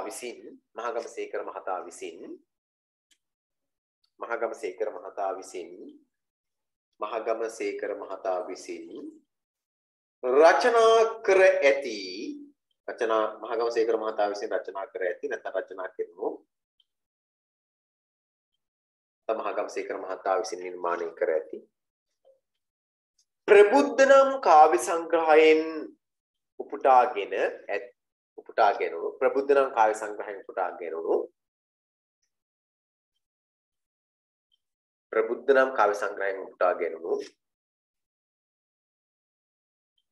නම් කාව්‍ය සංග්‍රහයෙන් උපුටාගෙන පෙරලිකම ඇතුලේ දෑතේ කරගැට සිබ සනසන්නට පද්‍ය පන්තිය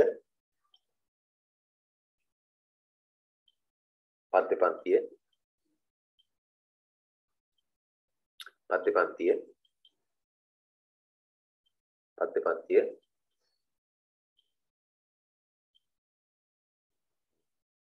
සහෘදයා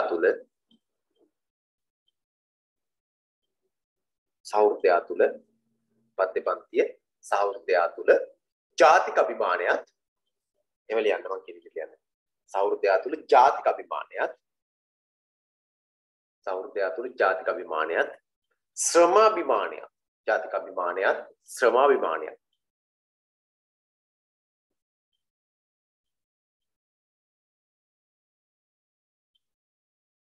ඇති කිරීම අරමුණු කොටගෙන ජාතික අභිමානයත් ශ්‍රමාභිමානයත් ඇති කිරීම අරමුණු කොටගෙන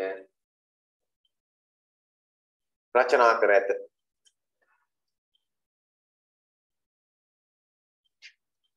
ජාතික අභිමානයත් ශ්‍රමාභිමානයත් ඇති කිරීම අරමුණු කොටගෙන රචනා කර ඇත. එකී අරමුණ අර්ථ සම්පන්න කර ගැනීම සඳහා එකී අරමුණ අර්ථ සම්පන්න කර ගැනීම සඳහා ඒ කියන්නේ ජාතික අභිමාන සම්මානය කියන අරමුණ අර්ථ සම්පන්න කර ගැනීම සඳහා එකී අරමුණ අර්ථ පූර්ණ කර ගැනීම අර්ථ සම්පන්න කර ගැනීම සඳහා එකී අරමුණ අර්ථ සම්පන්න කර ගැනීම සඳහා නිර්මාණකරුවා එකී අරමුණ අර්ථ සම්පන්න කර ගැනීම සඳහා නිර්මාණකරුවා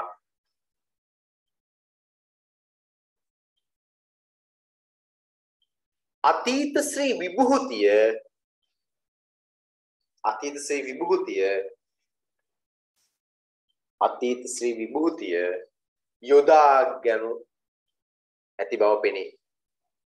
යොදාගෙන ඇති බව පෙනේ. අතීත ශ්‍රී විභූතිය යොදාගෙන ඇති බව පෙනේ. අර්ථ සම්පන්න කර ගන්නවා කියලා කියන්නේ අර සමාවිමාන ජාතික අම්මාන ඇති කිරීම කියන්නේ. අර්ථ සම්පන්න කර ගැනීම කියන්නේ. අතීත ශ්‍රී විභූතිය යොදාගෙන ඇති බව පෙනේ. මොකද තමයි හැඳින්වීම අපි යමු පළවෙනි කාරණාවට පළවෙනි අදහස දක්වන කවිය තමයි දහසක් වැවැදි ඕද මිනිස් කියලා කියන එක. ඉතින් ඒක කතා කරපු නිසා මම කාරණාව නැවත පැහැදිලි කරන්න යන්නේ නැහැ. දහසක් වැවැදි ඕද මිනිස් කියලා යලි ඉපදී ඇති මව්දිරනේ සත්වෝනින් නව නිදහන් මතු වී පුතුගේ සිනාවෙනි ඔප වැටුනි. ඒක මම විස්තර කරා මෙච්චරලා. ඒක නිසා මම ආපහු විස්තර කරන්නේ නැහැ. ඒක නිසා ඒකට දාලා කාරණාව ලියා ගන්න. දැන් ඕගොල්ලෝ දන්නවා මේක මම මේ විස්තර කියන්නේ නැහැ. මම නිර්මාණකරුවගේ අරමුණ තමයි අතිශ්‍රී විභූතිය ඇති කරන්න අතිශ්‍රී විභූතිය මගින් ජාතික අභිමානය සම්මානය ඇති කිරීම නිර්මාණකරුවගේ අරමුණ. අනේ අරමුණ තමයි අර්ථ සම්පන්න කරගන්න මේ හදන්නේ. හරිද? ලියාගන්න. දහසක් වැව් බැඳී පළවෙනි කාරණාව දහසක් වැව් බැඳී ජෝද මිනිස් කැල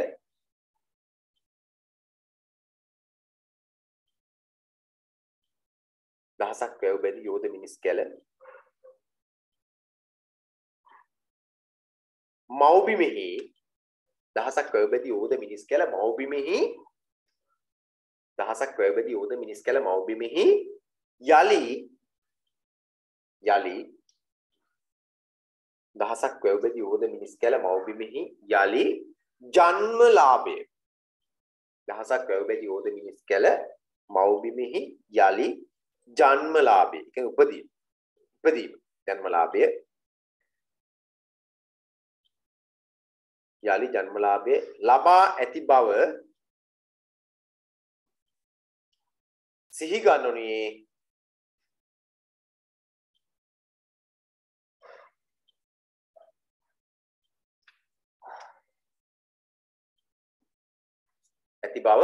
ගන්නුනේ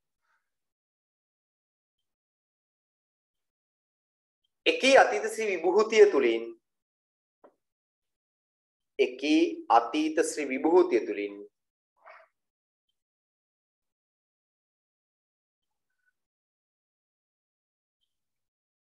එකී අතීත ශ්‍රී විභූතිය තුලින් සහෘද මනසෙහි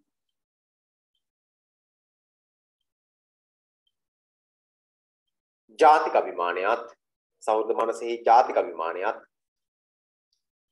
මනසෙහි ජාතික අභිමානයත් ශ්‍රමාභිමානයත් ඇති කිරීමටයි ඇති කිරීමටයි ජාතික අභිමානයත් සමාවිමානයත් ඇති කිරීමටයි මොන පළවෙනි කාරණාව මම ඔක විස්තර කරන්න යන්නේ නැහැ. ඒක තමයි ඔබ විස්තරය දන්නවා. මොකද්ද ඔබ දන්න විස්තරය? සහෘද මනසේ ජාතික අභිමානය සමාවිමානය ඇති කිරීම කියන කාරණාව ගත්තාම නිර්මාණකරුවා ඔය යෝධමි අතීතේ මතක් කරන්නේ අතිශය භූතිය. අතීතය කියන සිව් භූතිය අතිශය තියෙන. හොඳ අතීතයක්. පැහැබර, සුන්දර, ඒ වගේම අර්ථ සම්පන්න, ඒ වගේම සංවර්ධිත අතීතයක් නේ අපිට තිබින්නේ. ඒ අතීතයේ යෝධ මිනිස්කලකේ කාල සීමාව කිව්වේ මම කියන්නේ වැව 35000ක් ඉදි කරපු නේද? වැව 35000ක් ඉදි කරපු සමබලකා කියනපු අතීතයක් සිය ගන්නවා. ඒක අපි ඒ කියන්නේ සුඛිත බුද්ධ අතීතයක් සිව් භූතිය කියලා කියන්නේ සුඛිත බුද්ධ භාවය. ඒ සිව් භූතිය මතක් කරන්නේ ඇයි? ඒ සිව් භූතිය මතක් කරන්නේ සෞර්ධ මනසේ ජාතික අභිමානයක් සමාභිමානයක් ඇති කරන්න. හරිද? හරි. පළවෙනි කවියෙන් ඔන්න ඔය අදහස් තමයි අපි එකතු කරගන්නේ. ඊට දෙවෙනි අදහසට ගියොත් දැසේ කඳුලේ කියන කවියත් මම මතක් කරලා කතා කරලා තියෙන නිසා මම ආපු එක විස්තර කරලා යන්නේ නැහැ. දැසේ කඳුලේ පිස්දා බලන හිතේ විලින වඩන දිනේ නායනේ තිබියන මහල් ලිපියක මුංචි පුතා රජ කරමු පෙනේ කියන කවියෙන් ඒ කවියෙත් අතිශය විභූතියක් ගැන තමයි කතා කරන්නේ. ඔතන අපි කියනවා අතීතේ රජ දවස අපි සමෘද්ධිමත් දේශයක්. ඉන් අනතුරුව ඉන් පසු යම් කිසි කාල සීමාවක් තියෙනවා. ඒ අතීතයේ අපේ ඒ සුඛිතමුත් අතීතය යම් කිසි මට්ටමකින් යටපත් වෙච්ච කාල සීමාවක් දුක්සහගත කාලයක්. හඳුනලා කියන දුක්සහගත කාලයක්. ඒ දුක්සහගත කාලය ගැනම හිත හිතින් නැතුව අනාගතයේ සුඛිතමුත් කර ගැනීම වෙනුවෙන් අතීතයේ සී ගන්නවගෙන ඒ අතීතයේ ඔස්සේ අනාගතය දකින්න කියන සීලය තමයි සී ගැනීම තමයි මේ කවින් කරන්නේ. හරිද? හරි. ඒකට අදාළව මෙන්න මෙහෙම ලියා ගන්න. අතීත රජ දවස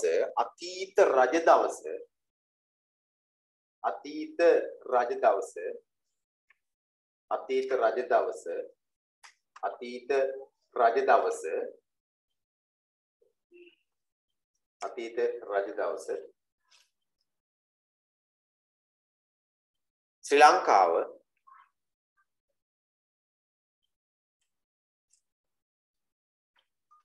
ස්වයං පෝෂිත අර්ථ ක්‍රමයක් හිමි දේශයකි. ස්වයං පෝෂිත අර්ථ ක්‍රමයක් හිමි දේශයකි.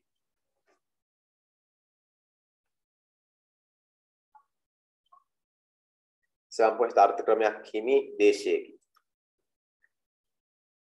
අතීත රජදව ශ්‍රී ලංකාව ස්වයං පෝෂිත අර්ථ ක්‍රමයක් හිමි දේශයකි. ස්වයං පෝෂිත අර්ථ ක්‍රමයක් හිමි දේශයකි.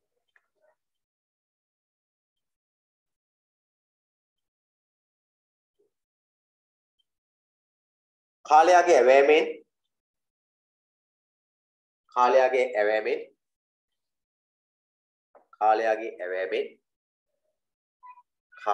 ඇවෑමෙන් ඒ ශ්‍රී විභූතිය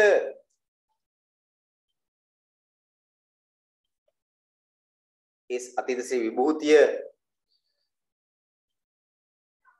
ගිලිහි ගියද කාලයාගේ ඇවෑමෙන් ඒ අතීත ශ්‍රී විභූතිය ගිලිහි ගියද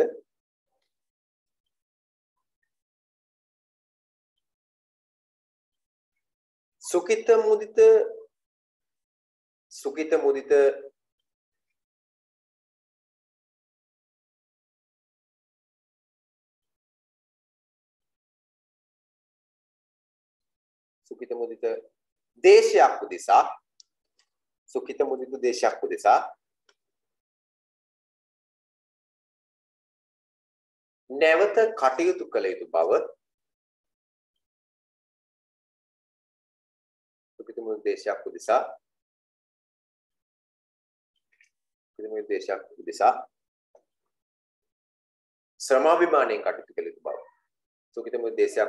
ශ්‍රමාභිමානයෙන් කටයුතු කළ යුතු බව කවියා මෙහිදී අවධාරණය කරයි. දැසේ කඳුලේ පිස්දා බලන කියන කවියට අපි අවසාන කාරණාවට යනවා මේකේ අවසාන කවිය 2500 වසරක් තිස්සේ මාදුට සීනේ පුංචි පුතුන් ඔබට ලෝකයේ ඉදි කර දී මිස යානු හැකිය මට පුංචි පුතුන් 2500 වසරක් තිස්සේ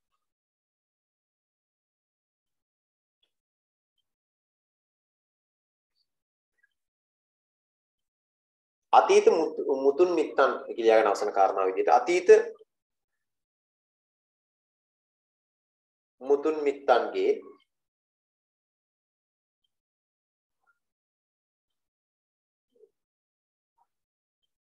අතීත මුතුන් මිත්තන්ගේ ඒකායන අරමුණ අතීත මුතුන් මිත්තන්ගේ ඒකායන අරමුණ බවට පත් වූයේ අතීත මුතුන් මිත්තන්ගේ ඒකායන අරමුණ බවට පත් වූයේ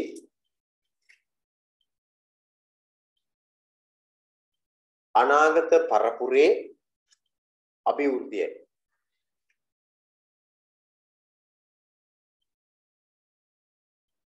අනාගත පරපුරේ අභිවෘද්ධියයි.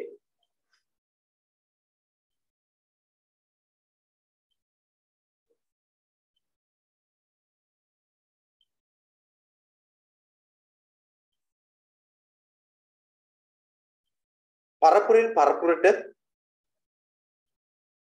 පරපුරෙන් පරපුරට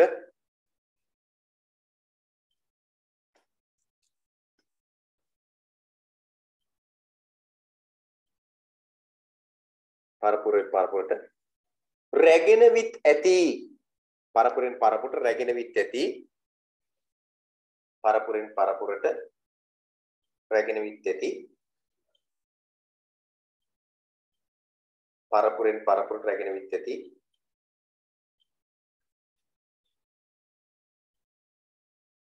පරපුරෙන් පරපුරට රැගෙන විත් ඇති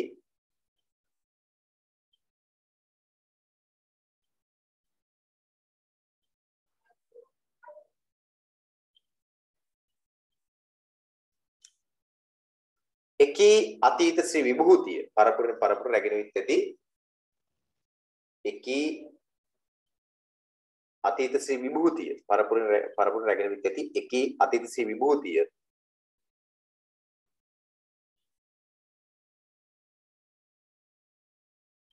පරපුරෙන් පරපුර රැගෙන විත් ඇති එකී අතීත ශ්‍රී විභූතිය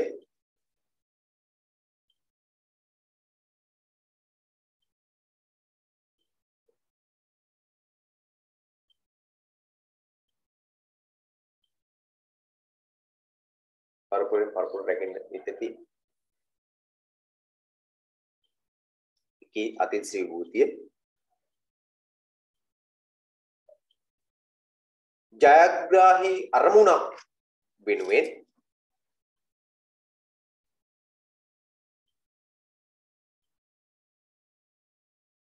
ජයග්‍රාහී අරමුණක් ජයග්‍රාහී අරමුණ වෙනුවෙන් ජයග්‍රාහී අරමුණක් වෙනුවෙන් තවදුරටත් ඉදමදියදී ජයග්‍රාහී අරමුණක් වෙනුවෙන් තවදුරටත් ජයග්‍රාහී අරමුණක් වෙනුවෙන් තවදුරටත්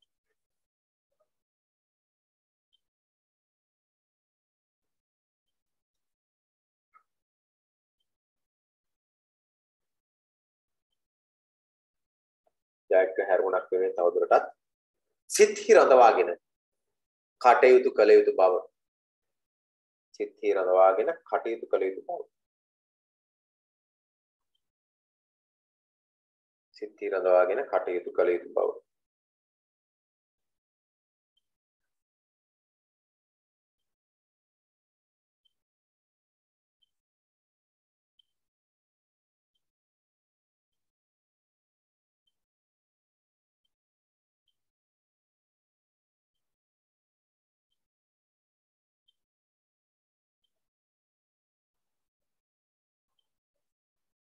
එච්චරයි. ඔයි මම හිතන ඔයගොල්ලන්ට යම් කිසි අවබෝධයක් එන්න ඇති කියලා කියව කාරණා සම්බන්ධයෙන්. එතකොට මේකේ අපි තව ප්‍රශ්න දෙකක් කතා කරන්න තියෙනවා. මේකේ එකක් තමයි දැන් කතා කරන්න එකක් තමයි ප්‍රාර්ථනාවන් කවියගේ ප්‍රාර්ථනාවන් නම් මම සාකච්ඡා කරලා තියෙන්නේ විස්තර කරලා තියෙන්නේ. ඒක ටික අපි සටහන් කරගත්තාම ඔක සම්පූර්ණයි. එක තව දවසකින් ඊළඟ ওই ප්‍රශ්න දෙක කතා කරාම ওই පාඩම සම්බන්ධයෙන් කිසිවක් ඉතුරු වෙන්නේ නැහැ. සියල්ල අවසන් වෙනවා. ඊළඟට අනෙක් කාරණාව තමයි අනෙක් ප්‍රශ්න තමයි කාර්යක්‍රම. මේ ප්‍රශ්න දෙක සාකච්ඡා කරලා මේ පාඩම අපිට මේ ප්‍රශ්න දෙක සාකච්ඡා කරලා පස්සේ අපිට මේ පාඩම අවසන් කරගන්න පුළුවන්.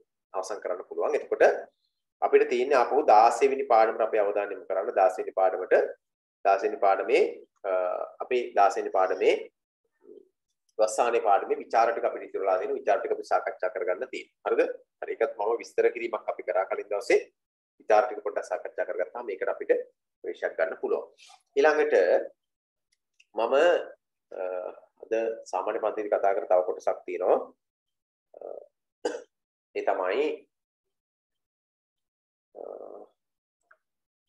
නිබන්ධනයේ නැති ප්‍රශ්නයක් තියෙනවා. මෙන්න මේකේ පොඩි කොටසක් මම ඒක වෙලාව ගන්න නැතුව අපිට ඉක්මනින් සාකච්ඡා කරලා පොඩි අදහසක් කතා කරගෙන අවසන් කරනවා. ඒ කොටස වෙලාව ගන්න නැහැ. මෙන්න මේකේ කියන්නේ අර සාම්ප්‍රදායික භාෂා ප්‍රයෝග කියන එක ඊට ටික ලේසි. ඒක තවදුරටත් සාකච්ඡා කරගෙන ඉන්න දෙයක් නෙවෙයි. හැබැයි මම සාමාන්‍ය පන්තියේ අද ඒක ප්‍රශ්න ගත්තා. මේ කොටසනේ ඔබට තියෙන්නේ. මේක මම ඇහුවා වාක්‍යක දාලා වාක්‍යක යොද කියන්න කියලා. පාරට්ටුව, කැරැට්ටුව, තටු ඇවිල්ලා, තටු කැඩිලා, හීන් නූලෙන්, සිංහල ඉලාවෙන් නැත් ගමනින් හෙයම් මාරුව හෙන ගෙඩියක් පාතුණා. මූනිච්චාව දියාරුව මුනිවත රැකීම පීරනවා සායම් ගියා.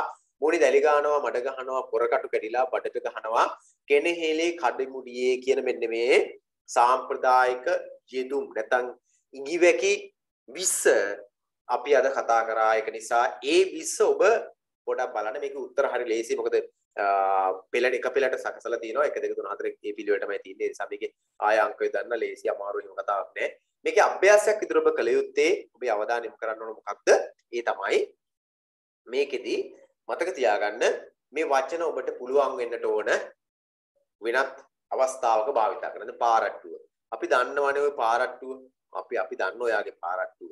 අපි මේ පාරට්ටුව දාන්න. පාරට්ටුව. ඒක අලුත්ම එකක්. අලුත්ම ඔයගොල්ලෝ පුරුදු නැතුව ඇති පාරට්ටුව කියන වචනය. ඊළඟට අපි කියනවා සමහර වෙලාවට අනේ අපි දන්නවනේ ඔය කැරැට්ටුව. ඔයාගේ කැරැට්ටුව අපිට කියන්නේ නැහැ. අපි යාගේ කැරැට්ටුව හොඳට දන්නවා. කැරැට්ටුව. යාගේ චරිතය ගැන හොඳට දන්නවනම් අපි කියනවා අපි ඔය කායිකාගේ කැරැට්ටුව නම් හොඳට දන්නවා. මොකෝ මට ඕනේ නැහැ යාගේ කැරැට්ටුව ගැන දැනගන්න. මම දන්නවනේ යාගේ කැරැට්ටුවේ හැටි. අපි දන්නවා යාගේ කැරැට්ටුවේ හැටි. අන්න බලන්න අපි විවහාරයේ භාවිතයේ කියන අදහසක් යොදලා ගන්නවා. චරිතය ගැන දන්නවා. මොකෝ මේ නිකන් තටු ඇවිල්ලා නෙමෙයි දවස්වල ඒ කට්ටියට නේද? ඔයගේ දවසේ ඒක තටු ඇවිල්ලා. තටු ඇවිල්ලා කියන එක අදහස් කරන්නේ මොකද්ද කියලා අපි දන්නවා. ඒ වගේම තටු කැඩිලා. සමහරු තටු ඇවිල්ලා, සමහරු තටු කැඩිලා. නේද? සමහරුන්ගේ තටු වෙනවා, සමහරුන්ගේ තටු කැඩෙනවා. ඒ කියන්නේ සමහර කෙනෙක් තමන්ගේ හැකියාව යටපත් වෙලා යනකොට අපි කියන තටු කැඩිලා කියලා. ඊළඟට අපි ගත්තොත් එහෙම සමහරු හීන් නූලෙන් වැඩ කරන අය. හීන් නූලෙන් වැඩ කරනවා කියලා කියන්නේ තා කපටිකමෙන්. මේ හීන් නූලෙන් ගේම ගහන කට්ටියන දැන් අද ෆිසිකල් ක්ලාස් එකේ වෙනදා හිටිය අයගෙන් භාගයක් නැහැ. මේ භාගයක් නැහැ කියලා කියන්නේ දන්නව හොදා කරමු පාඩම් කරනවා කියලා බොහෝ අය. ගොඩක් අය ඊට පස්සේ නැත්තම් සම්පූර්ණවත් දන්නේ නැහැ. පාඩම් කරනවා කියලා දන්නව. අද ෆිසිකල් ක්ලාස් එකෙන් භාගයක් ගෙවල් වල. නේද? ගෙවල් වල. එතකොට ඉතින් හීන් නූලෙන් හරි කමන්නේ නැහැ, මහ නූලෙන් හරි කමන්නේ නැහැ. පාඩම් වල ටික කළා විභාගෙදී 9ක් ගන්න අවශ්‍ය කරන වටපිටාව හදාගත්තා නම් හරි. නේද? එතකොට සමහරු සිංහල ඊලාවෙන් තමයි වැඩ කරන්නේ. ඉදිතර භාවයෙන්. සිංහල ඊලාවෙන් වැඩ කරනවා. සිංහයා වගේ. නේද? මේ අපි මේ ගමන ඇත් ගමනින් ගියාම තමයි සුන්දර. බොහොම ලතාවට තාලයකට නේද? එහෙම යනකොට සමහරලාට මොන හෙයම් මාරුවකට මුහුණ දෙන්න වේද දන්නේ නැහැ. මොන කරදරයකට අනපේක්ෂිත අවස්ථාවකට මුහුණ දෙන්න වේද දන්නේ නැහැ. අපේ ජීවන ගමනේ අපිට විවිධ හෙයම් මාරුවකට මුහුණ දෙන්න වෙලා තියෙනවා. නේද? ওই අතරේ සමහරලාට මොන හෙන ගෙඩියක් පාත් වෙද්ද දන්නේ නැහනේ. සමහරලාට මොන හෙන ගෙඩියක් පාත් වෙද්ද දන්නේ නැහැ. අපේ ජීවිතේ එහෙමත් අවස්ථා තියෙනවා. හිටපු ගමන් කියනවා අනේ බලන්න මොන හෙන ගෙඩියක්ද මේ පාත් වුනේ කියලා අවස්ථාව. සමහරව මූණිච්චාවට නේ වැඩ කරන්නේ. මූණිච්චාවට වැඩ කරන අයත් ඉන්නෝනේ. මූණිච්චාව කියලා කියන්නේ මූණ කියන අදහස ඉච්ඡාව කියලා කියන්නේ කැමැත්ත. ඉච්ඡා බංගත්වයටපත් වෙලා කියලා කියන්නේ කැමැත්ත නැති වෙලා කියන එක. මගේ බලාපොරොත්තු නැති වෙන ඉච්ඡා බංගත්වය. මූණිච්චාව කියලා කියන්නේ කැමැත්ත. එතකොට මූණට හොඳ මූණ හම්බුනන් පස්සේ මූණට පෙන්නන හොඳ මූණ. අන්න ඒක තමයි මූණිච්චාව. මූණට පෙන්නන කැමැත්ත. සමහර දේවල් දියාරු වෙලා යනවා. ගන්න දෙයක් නැහැ. හැබැයි සමහර ප්‍රශ්න හමුවේ අපි මුනිවත රැකගෙන ඉන්න ඕනේ. අපි කතා කරන්න ඕනේ. ප්‍රශ්න හමුවේ මුනිවත රැකගෙන ඉඳීම සුදුසු නෑ. සමහර ප්‍රශ්න වලදී අපි කතා කරන්න ඕනේ මුනිවත රකින්න නැතුව. සමහර වෙලාවට අපි gedara පීර හොයනවා මේ නැති වෙච්ච දේවල්. නේද? ඒ වගේම සමහර අවස්ථාවලදී අපිට කියනවා මදිමාපියෝගේ සායම යවනවා සමහර දරුවෝ. මොකද සායම යවනවා කියලා අපේ කෙල්ල නැත්නම් අපේ කොල්ලා හොඳට පාඩම් කරා. අම්මලා තාත්තලා හරි උජාරුව කතා කරන අපේ දරුවෝ හොඳට පාඩම් කරා බලාපොරොත්තු තියාගෙන ඉන්නවා විභාගෙදී 9ක් ගනී කියලා. ඉතින් විභාග ප්‍රතිඵලාවෙන් පස්සේ ඒ දෙමාපියෝගේ සායම නම් යවන්න එපා. ඒතර ඒකම කියනවා සමහරු ඔයි සායම විතරක් යවලා නිකන් හිටියෝ කමන්නේ සමහරව දෙමාපියන්ගේ මුනේ දැලි ගාන වැඩ කරනවා. දැලි ගානවා. ඒ කියන්නේ මොකද්ද? අවනම්බු කරනවා. නේද? දැලි ගානවා අවනම්බු කරනවා. කීර්ති නැති කර ගන්නවා. මූණේ දැලි ගන්න වැඩ කරන්නේ නැතුව විභාගයේදී හොඳ සාමාන්‍යතයක් අරන් ඉහළ අධ්‍යාපන සුසුකම ලබා ගැනීම සඳහා අවශ්‍ය වැඩ පිටා හදා ගන්න. මොකද අපේ මූණේ දැලි ගෑවෙනවට සායම යනකම් බලන් ඉන්න මිනිස්සු ඕන තරම් ඉන්නවා. ඒ අය මොකද කරන්නේ? සමහරලාට එහෙම නොවුනත් මඩ ගහන්න බලාගෙන ඉන්නවා. මඩ ගහන්න. නේද? බොරු චෝදනා කරන්න පුළුවන්. නේද? එතකොට සමහරුන්ගේ පොරකටු කැඩෙනවා. නේ? සෝරි. පොරකටු කැඩෙනවා. පොරකටු කරනවා කියලා කියන්නේ බලය පිරිහෙනවා. බලය පිරිහිලා යනවා. නේද? ඒ වගේම සමහරු බලන් ඉන්නේ අපිට වරදිනකම්. නේද? බඩට ගහන්න තමයි බලාගෙන. අපේ බඩට ගහන්න තමයි සමහරු බලාගෙන ඉන්නේ. එතකොට අපේ බඩට ගහනකම් අපේ බඩට ගහන්න බලාගෙන බලලා ඉතින් අපේ බඩට ගහන්න තමයි බලාගෙන ඉන්නේ කියලා කියන්නේ නේද? ඒ කියන්නේ මේ වගේ අවස්ථාවක්. එතකොට අපි ගත්තාම ওই කෙනෙහිලිකම් ASCII අපි කොහොමද අපේ ජයග්‍රහණයට යන්නට ඕනේ? කෙනෙහිලිකම් පෑරීම් වෙන්න පුළුවන් නේද? සමහරුන්ගේ සිත් පෑරීම් වෙන්න පුළුවන්. මේ හැම අවස්ථාවකම අපි ඒ කෙනෙහිලිකම් ඉවසලා ඒ කෙනෙහිලිකම් ඔස්සේ අපේ ජයග්‍රහණය හොයාගෙන යන්නට ඕනේ. ඉතින් මේ ගමනේ යනකොට අපි කඩිමුඩිය ආවේ නැහැ. අපි වසර දෙකක් තිස්සේ ඉතාම හොඳින් අපේ විෂය නිර්දේශය ආවරණය කරගනිමින් තමයි අපි මේ ගමන ආවේ. අපි කඩිමුඩියේ ලහි ආපු ගමනක් නෙවෙයි. ඉතා හදිස්සියෙන් ආපු ගමනක් නෙවෙයි. ක්‍රමානුකූලව ව්‍යාකරණ ටික වෙනම සාකච්ඡා කරන ගමන්, සාහිත්‍ය ටික වෙනම සාකච්ඡා කරන ගමන් අපි ක්‍රමානුකූලව අපේ වැඩ කටයුත්ත අවසන් කරමින් ඉන්නේ. ඉතින් ඔන්න ඔය වගේ මේ වචන ටික භාවිතා කරලා ඔබටත් පුළුවන් වෙන්න ඕන ප්‍රායෝගික ජීවිතයේ අවස්ථාවලට යොදා ගන්න. මම සාමාන්‍ය පන්ති අද මේව ගත්තා. එකකින් වාක්‍ය ලෙස ගත්තා. ඉතින් ඔබටත් මේවා වාක්‍ය වල භාවිතා කිරීමේ ප්‍රායෝගික ජීවිතයේ භාවිතා කිරීමේ හැකියාව දෙයිද කියලා බලන්න. එහෙම පුළුවන් නම් බය වෙන්න එපා. ඒ කියන්නේ ඔබට මේ ප්‍රශ්නේ මෙවැනි කොටසින් එන ඕන ප්‍රශ්නයක් උත්තර ලෙස ගලපා ගැනීමේ හැකියාව තිබෙනවා. මේ කොටසින් තමයි ඔබට අනිවාර්යෙන් ප්‍රශ්නේ මේ නිබන්ධන తీරීමෙන් තමයි අනිවාර්යෙන් එන්නේ. වෙන කොහෙන්වත් නම් ප්‍රශ්න හදන්නේ නැහැ. හරිද? හරි. ඊට ටික අපි ඊළඟ දවසේ මේ කතා කරමු. බෑරක් ආවට ගියාට ආගියතක් කරට කර කනක කහනවා වගේ ටික අපි ඊළඟ දවසේ සාකච්ඡා කරමු. ඊළඟ දවසේ දෙන්නිමු. මේකේ මම උතනින් ওই කොටස අවසන් කරනවා. ඊළඟට මම අද දිනේ සාකච්ඡා කරන තවත් කොටසකට ඔබගේ අවධානය යොමු කරනවා. ඒ තමයි අපි ගිය අවුරුද්දේ අපිට කතා කරන්න බැරි වෙච්ච කොටසක් තියෙනවා. ඒ තමයි මේ 10 වසරේ මේ දවස්වල කතා කරනවා මේක මම අව්‍ය පද කියන මාතෘකාව. අව්‍ය පද කියන මාතෘකාව. අව්‍ය පද කියන මාතෘකාව අපි පොඩි අදහසක් විතර කරමු. ඔයගොල්ලෝ මම මේ වෙලාවේ ඔක්කොම කතා කරන්න අදහස් කරන්නේ නැහැ. අව්‍ය පද කියන මාතෘකාව පොඩි ප්‍රවේශයක් විතරක් මම ගන්නවා අද අව්‍ය පද කියන එකේ. අපි බලමු ඊළඟ දවසේ මේක සාකච්ඡා කරගන්න. අව්‍ය පද කියන මාතෘකාව මෙන්න මෙහෙම එකක්. අපි අව්‍ය පද කියන මාතෘකාව මේක මම අද පන්තිට සම්බන්ධ වෙච්ච නිබන්ධන දෙකක් මම අද දුන්නා. එකක් තමයි මේ අව්‍ය පද කියන නිබන්ධනය. අනෙක් නිබන්ධනය තමයි සාම්ප්‍රදායික භාෂා ප්‍රයෝගය යටතේ තව නිබන්ධනයක් දුන්නා. පිටු 4ක නිබන්ධනයක්. ඒකත් එක්ක මේකේ පිටු 12ක් තියෙනවා. අද නිබන්ධන දෙකක් දුන්නා. ඊළඟ දවසේ ආවම මතකයි මේ විල්ල ගන්න. හරිද? හරි මෙන්න මේක තමයි අපි කතා කරේ අද දිනේ. ඒ තමයි පදයක් ලෙස ව්‍යාකරණ තුළ සාමාන්‍යයෙන් සලකන්නේ මොකක්ද කියලා අපි කතා කරා. ඊළඟට සිංහල භාෂාවේ ප්‍රධාන පද වර්ග 4ක් ගැන කතා කරා. ඒ වගේම අද අපි කතා කරා මෙන්න මේ අව්‍ය පද කියන්නේ මොකක්ද කියලා මාතෘකාව සාකච්ඡා කරා. නිපාත පද කියලා කියන්නේ මොකක්ද? ඒ ටික කතා කරා. ඊළඟ නිපාත පද වර්ග 5ක් අපි සාකච්ඡා කළා. මෙතන අපි කතා කරාද.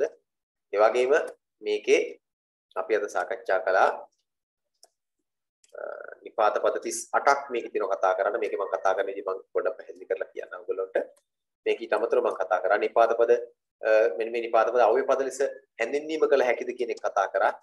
ඊළඟට නිපාත පද යනු වෙනම පද විශේෂයක්ද කියලා සාකච්ඡා කරා. ඉතින් මම මේක ඔබට නිබන්ධනේ ළඟ නැති නිසා මේක සාකච්ඡා කිරීමේ ගැටලුවක් තියෙන ඊළඟ දවසේ පන්තියට අරගෙන නිබන්ධනේ අරගෙන කාගෙන් හරි බලාගෙන මේක අඩුපාඩු හදාගන්න මම පොඩි පැහැදිලි කිරීමක් විතරක් කරන්නම් මේකෙදී. ඒ පැහැදිලි කිරීම විතරක් කරන්නම් බලන්න. අව්‍ය පද කියන මාතෘකාව පදයක් කියලා කියන්නේ මොකක්ද කියලා මම ඉස්සෙල්ම කතා කරනවා. ඔයගොල්ලෝ නිබන්ධනේ නැති සමපුච්චි මතක තියාගන්න. පදයක් ලෙස සලකන්නේ මේකේ මාතෘකාව කීපයක් තියෙන එකක් තමයි පදයක් කියන්නේ මොකක්ද? පදයක් ලෙස සලකන්නේ මොකක්ද? මොකද්ද භාෂාවේ පදයක් කියලා අපි පදයක්. මොකද්ද පදයක් කියන්නේ? මේ කොටසෙන් මම නවත්තන මේ පැහැදිලි කිරීම කරලා නවත්තනවා අතට. හොඳයි. පදයක් කියලා සලකන්නේ මොකක්ද? පදයක් කියලා සලකන්නේ වෙනත් පදයකින් වෙන්වලියන අර්ථයක් ප්‍රකාශ කරන පදයක් කියලා සලකන්නේ වෙනත් පදයකින් වෙන්වලියන ඒ වගේම අර්ථයක් ප්‍රකාශ කරන අකුරක් හෝ අකුරු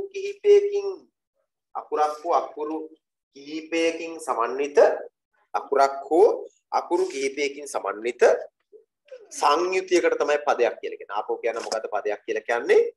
පදයක් කියලා කියන්නේ වෙනත් පදයකින් වෙන්ව ලියන යම් අර්ථයක් ප්‍රකාශ කරන අකුරක් හෝ අකුරු කිහිපයකින් යුක්ත සංකේත එකතුවක් තමයි පදයක් කියලා කියන්නේ. අපි එහෙම කියමු. සංකේත එකතුව.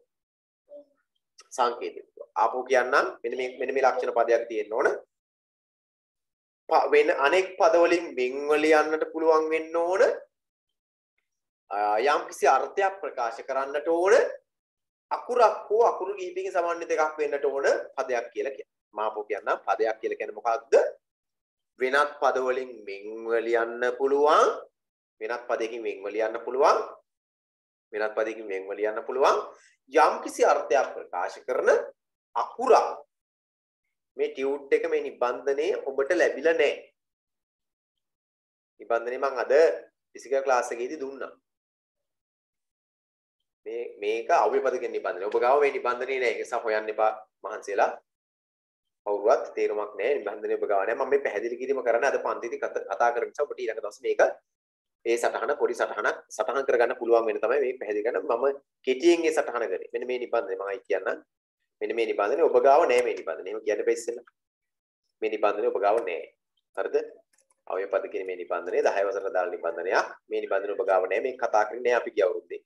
අව්‍යපද කියන්නේ මොකක්ද කියලා සම්බන්ධයෙන් අපි කතා කරන්නේ. මේක මම පදයක් ලෙස විවරණය කරන්න මොකක්ද කියන සම්බන්ධයෙන් මේ කිව්වේ. ඒක ඊළඟ දවසේ පන්තිට අහම ලියා ගන්න. දැන් මම ඔයගොල්ලෝ කිව්වා පදයක් කියලා කියන්නේ වෙනත් පද වලින් වෙන්ව ලියනු ලබන යම්කිසි අර්ථයක් ප්‍රකාශ කරන අකුරක් හෝ අකුරු කිහිපෙන් සමන්විත සංකේත සමුදායක්. පදයක් කියලා කියන ඕනෝකරනේ. පදයක් කියලා කියන්නේ එහෙම එකක්. එතකොට එවැනි පද වර්ග හතරක් අපේ භාෂාවේ තියෙනවා. අපේ භාෂාවේ ප්‍රධාන පද වර්ග හතරක් තියෙනවා. එක තමයි නාමපද, මම කෙටියෙන් කියන්නම්. නාමපද, දෙවෙනි එක ක්‍රියාපද, තුන්වෙනි එක නිපාත පද, හතරවෙනි එක තමයි උපසර්ග පද. නාමපද, ක්‍රියාපද, නිපාත පද, උපසර්ග පද කියලා පද වර්ග හතරක් අපිට භාෂාවේ හඳුනා ගන්න පුළුවන්. සමහරලාට මේවා අර කිව්ව ලක්ෂණෙම පදයක් තියෙන ලක්ෂණෙම නැති අවස්ථා තියෙනවා. පදයක් නම් වෙන ලියවෙන්නට ඕන. යම් කිසි අර්ථයක් තියෙන්න ඕන. අකුරක් හෝ අකුරු කිවි සම්බන්ධිත කියන මේ සාධක තියෙන්න එපා පදයක් වෙන්න. ඒක සමහර අවස්ථාවල පදයකින් වෙන්ව ලියනවා කියන එක එන්නේ නැහැ. නිපාත පද සමහර ඒවා පදයකින් වෙන්ව ලියන අවස්ථා එන්නේ නැහැ. උපසර්ග කොහොමවත් තියෙනවා. හැබැයි අර්ථාන්විතව අපි ඒවා වෙන පද ලෙස සලකනවා. එතකොට නාමපද, ක්‍රියාපද, නිපාත පද කියලා සිංහල භාෂාවේ ප්‍රධාන පද වර්ග හතරයි අපි කතා කරන්නේ. මේ නිබන්ධන ඔබට පේනවා මේ මෙතන සිංහල භාෂාවේ ප්‍රධාන පද වර්ග හතරයි. නාමපද, ක්‍රියාපද, නිපාත පද, උපසර්ග පද. මේ ඉස්සරහා ඉඳ තියලා තියෙන්නේ මේ මෙතන ඉඳ තියලා තියෙන්නේ මේ පද වර්ග හතරට උදාහරණ ලියන්න. නාමපද පහක් ලියන්න කිව්වා. ක්‍රියාපද පහක් ලියන්න කිව්වා. ඒ ලියන ක්‍රියාපද පහ කත නිවහරණීය ක්‍රියාපද වෙන්න බෑ. ලේඛන විවහාරේ ව්‍යාකරණ අනුකූල ක්‍රියාපද පහක් වෙන්න ඕන. නාමපද ක්‍රියාපද මොනවා මිශ්‍ර ක්‍රියාපද පහක්. මිශ්‍ර ක්‍රියාපදයක් ඊළඟට විධි ක්‍රියාපදයක් ඊළඟට අවසාන ක්‍රියාපදයක් කර්මකාර ක්‍රියාපදයක් එවැනි ක්‍රියාපද පහක් ලියන්නකෝ. නිපාත පද පහකුත් ලියන්නකෝ මෙතනින් මෙන් සේව් වෙනි වගේ ඒවා විසින් සහ සමග කැටුව එක්ක වගේ නිපාත.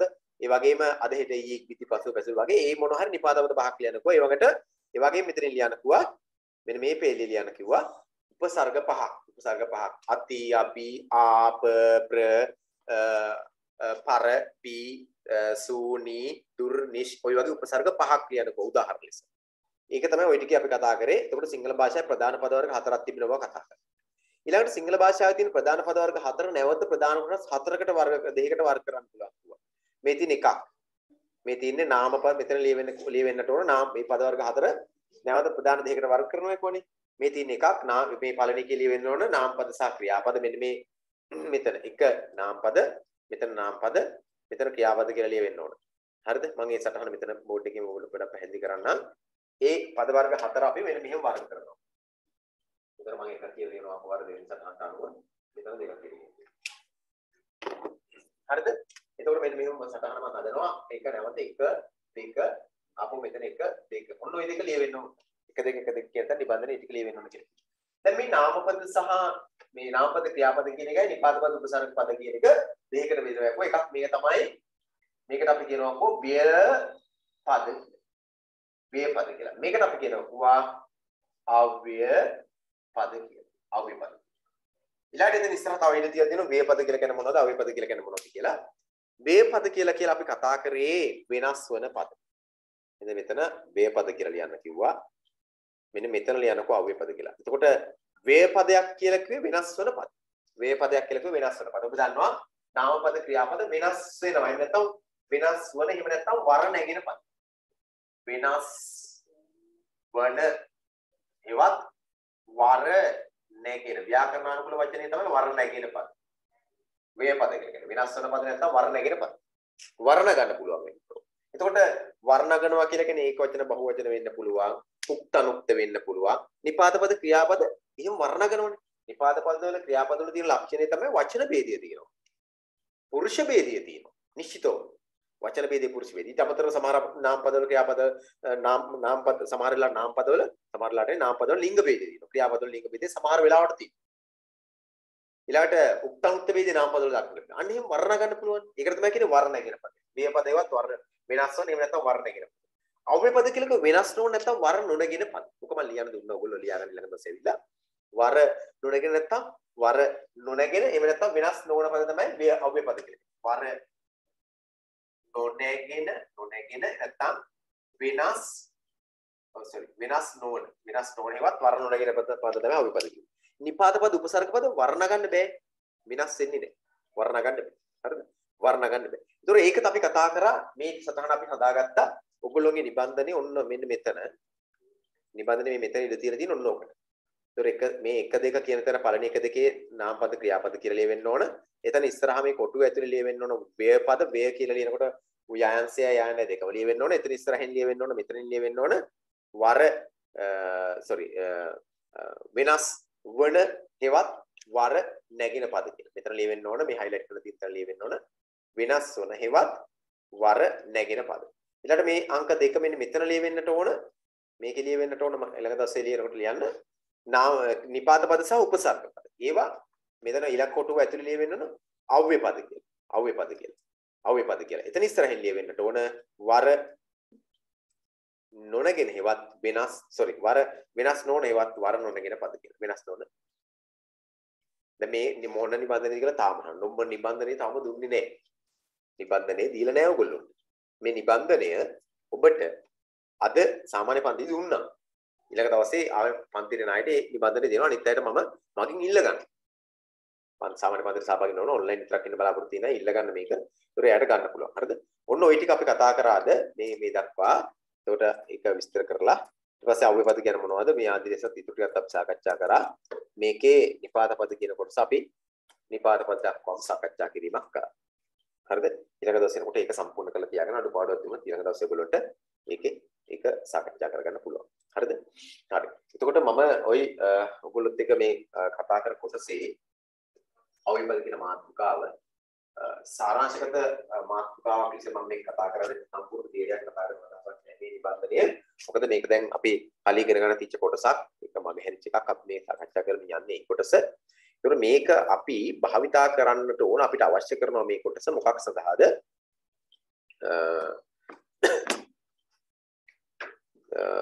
මේ කොටස භාවිතා කරන්නට ඕන විශේෂයෙන් මේ කොටසින් ප්‍රශ්නයක් අහන්න.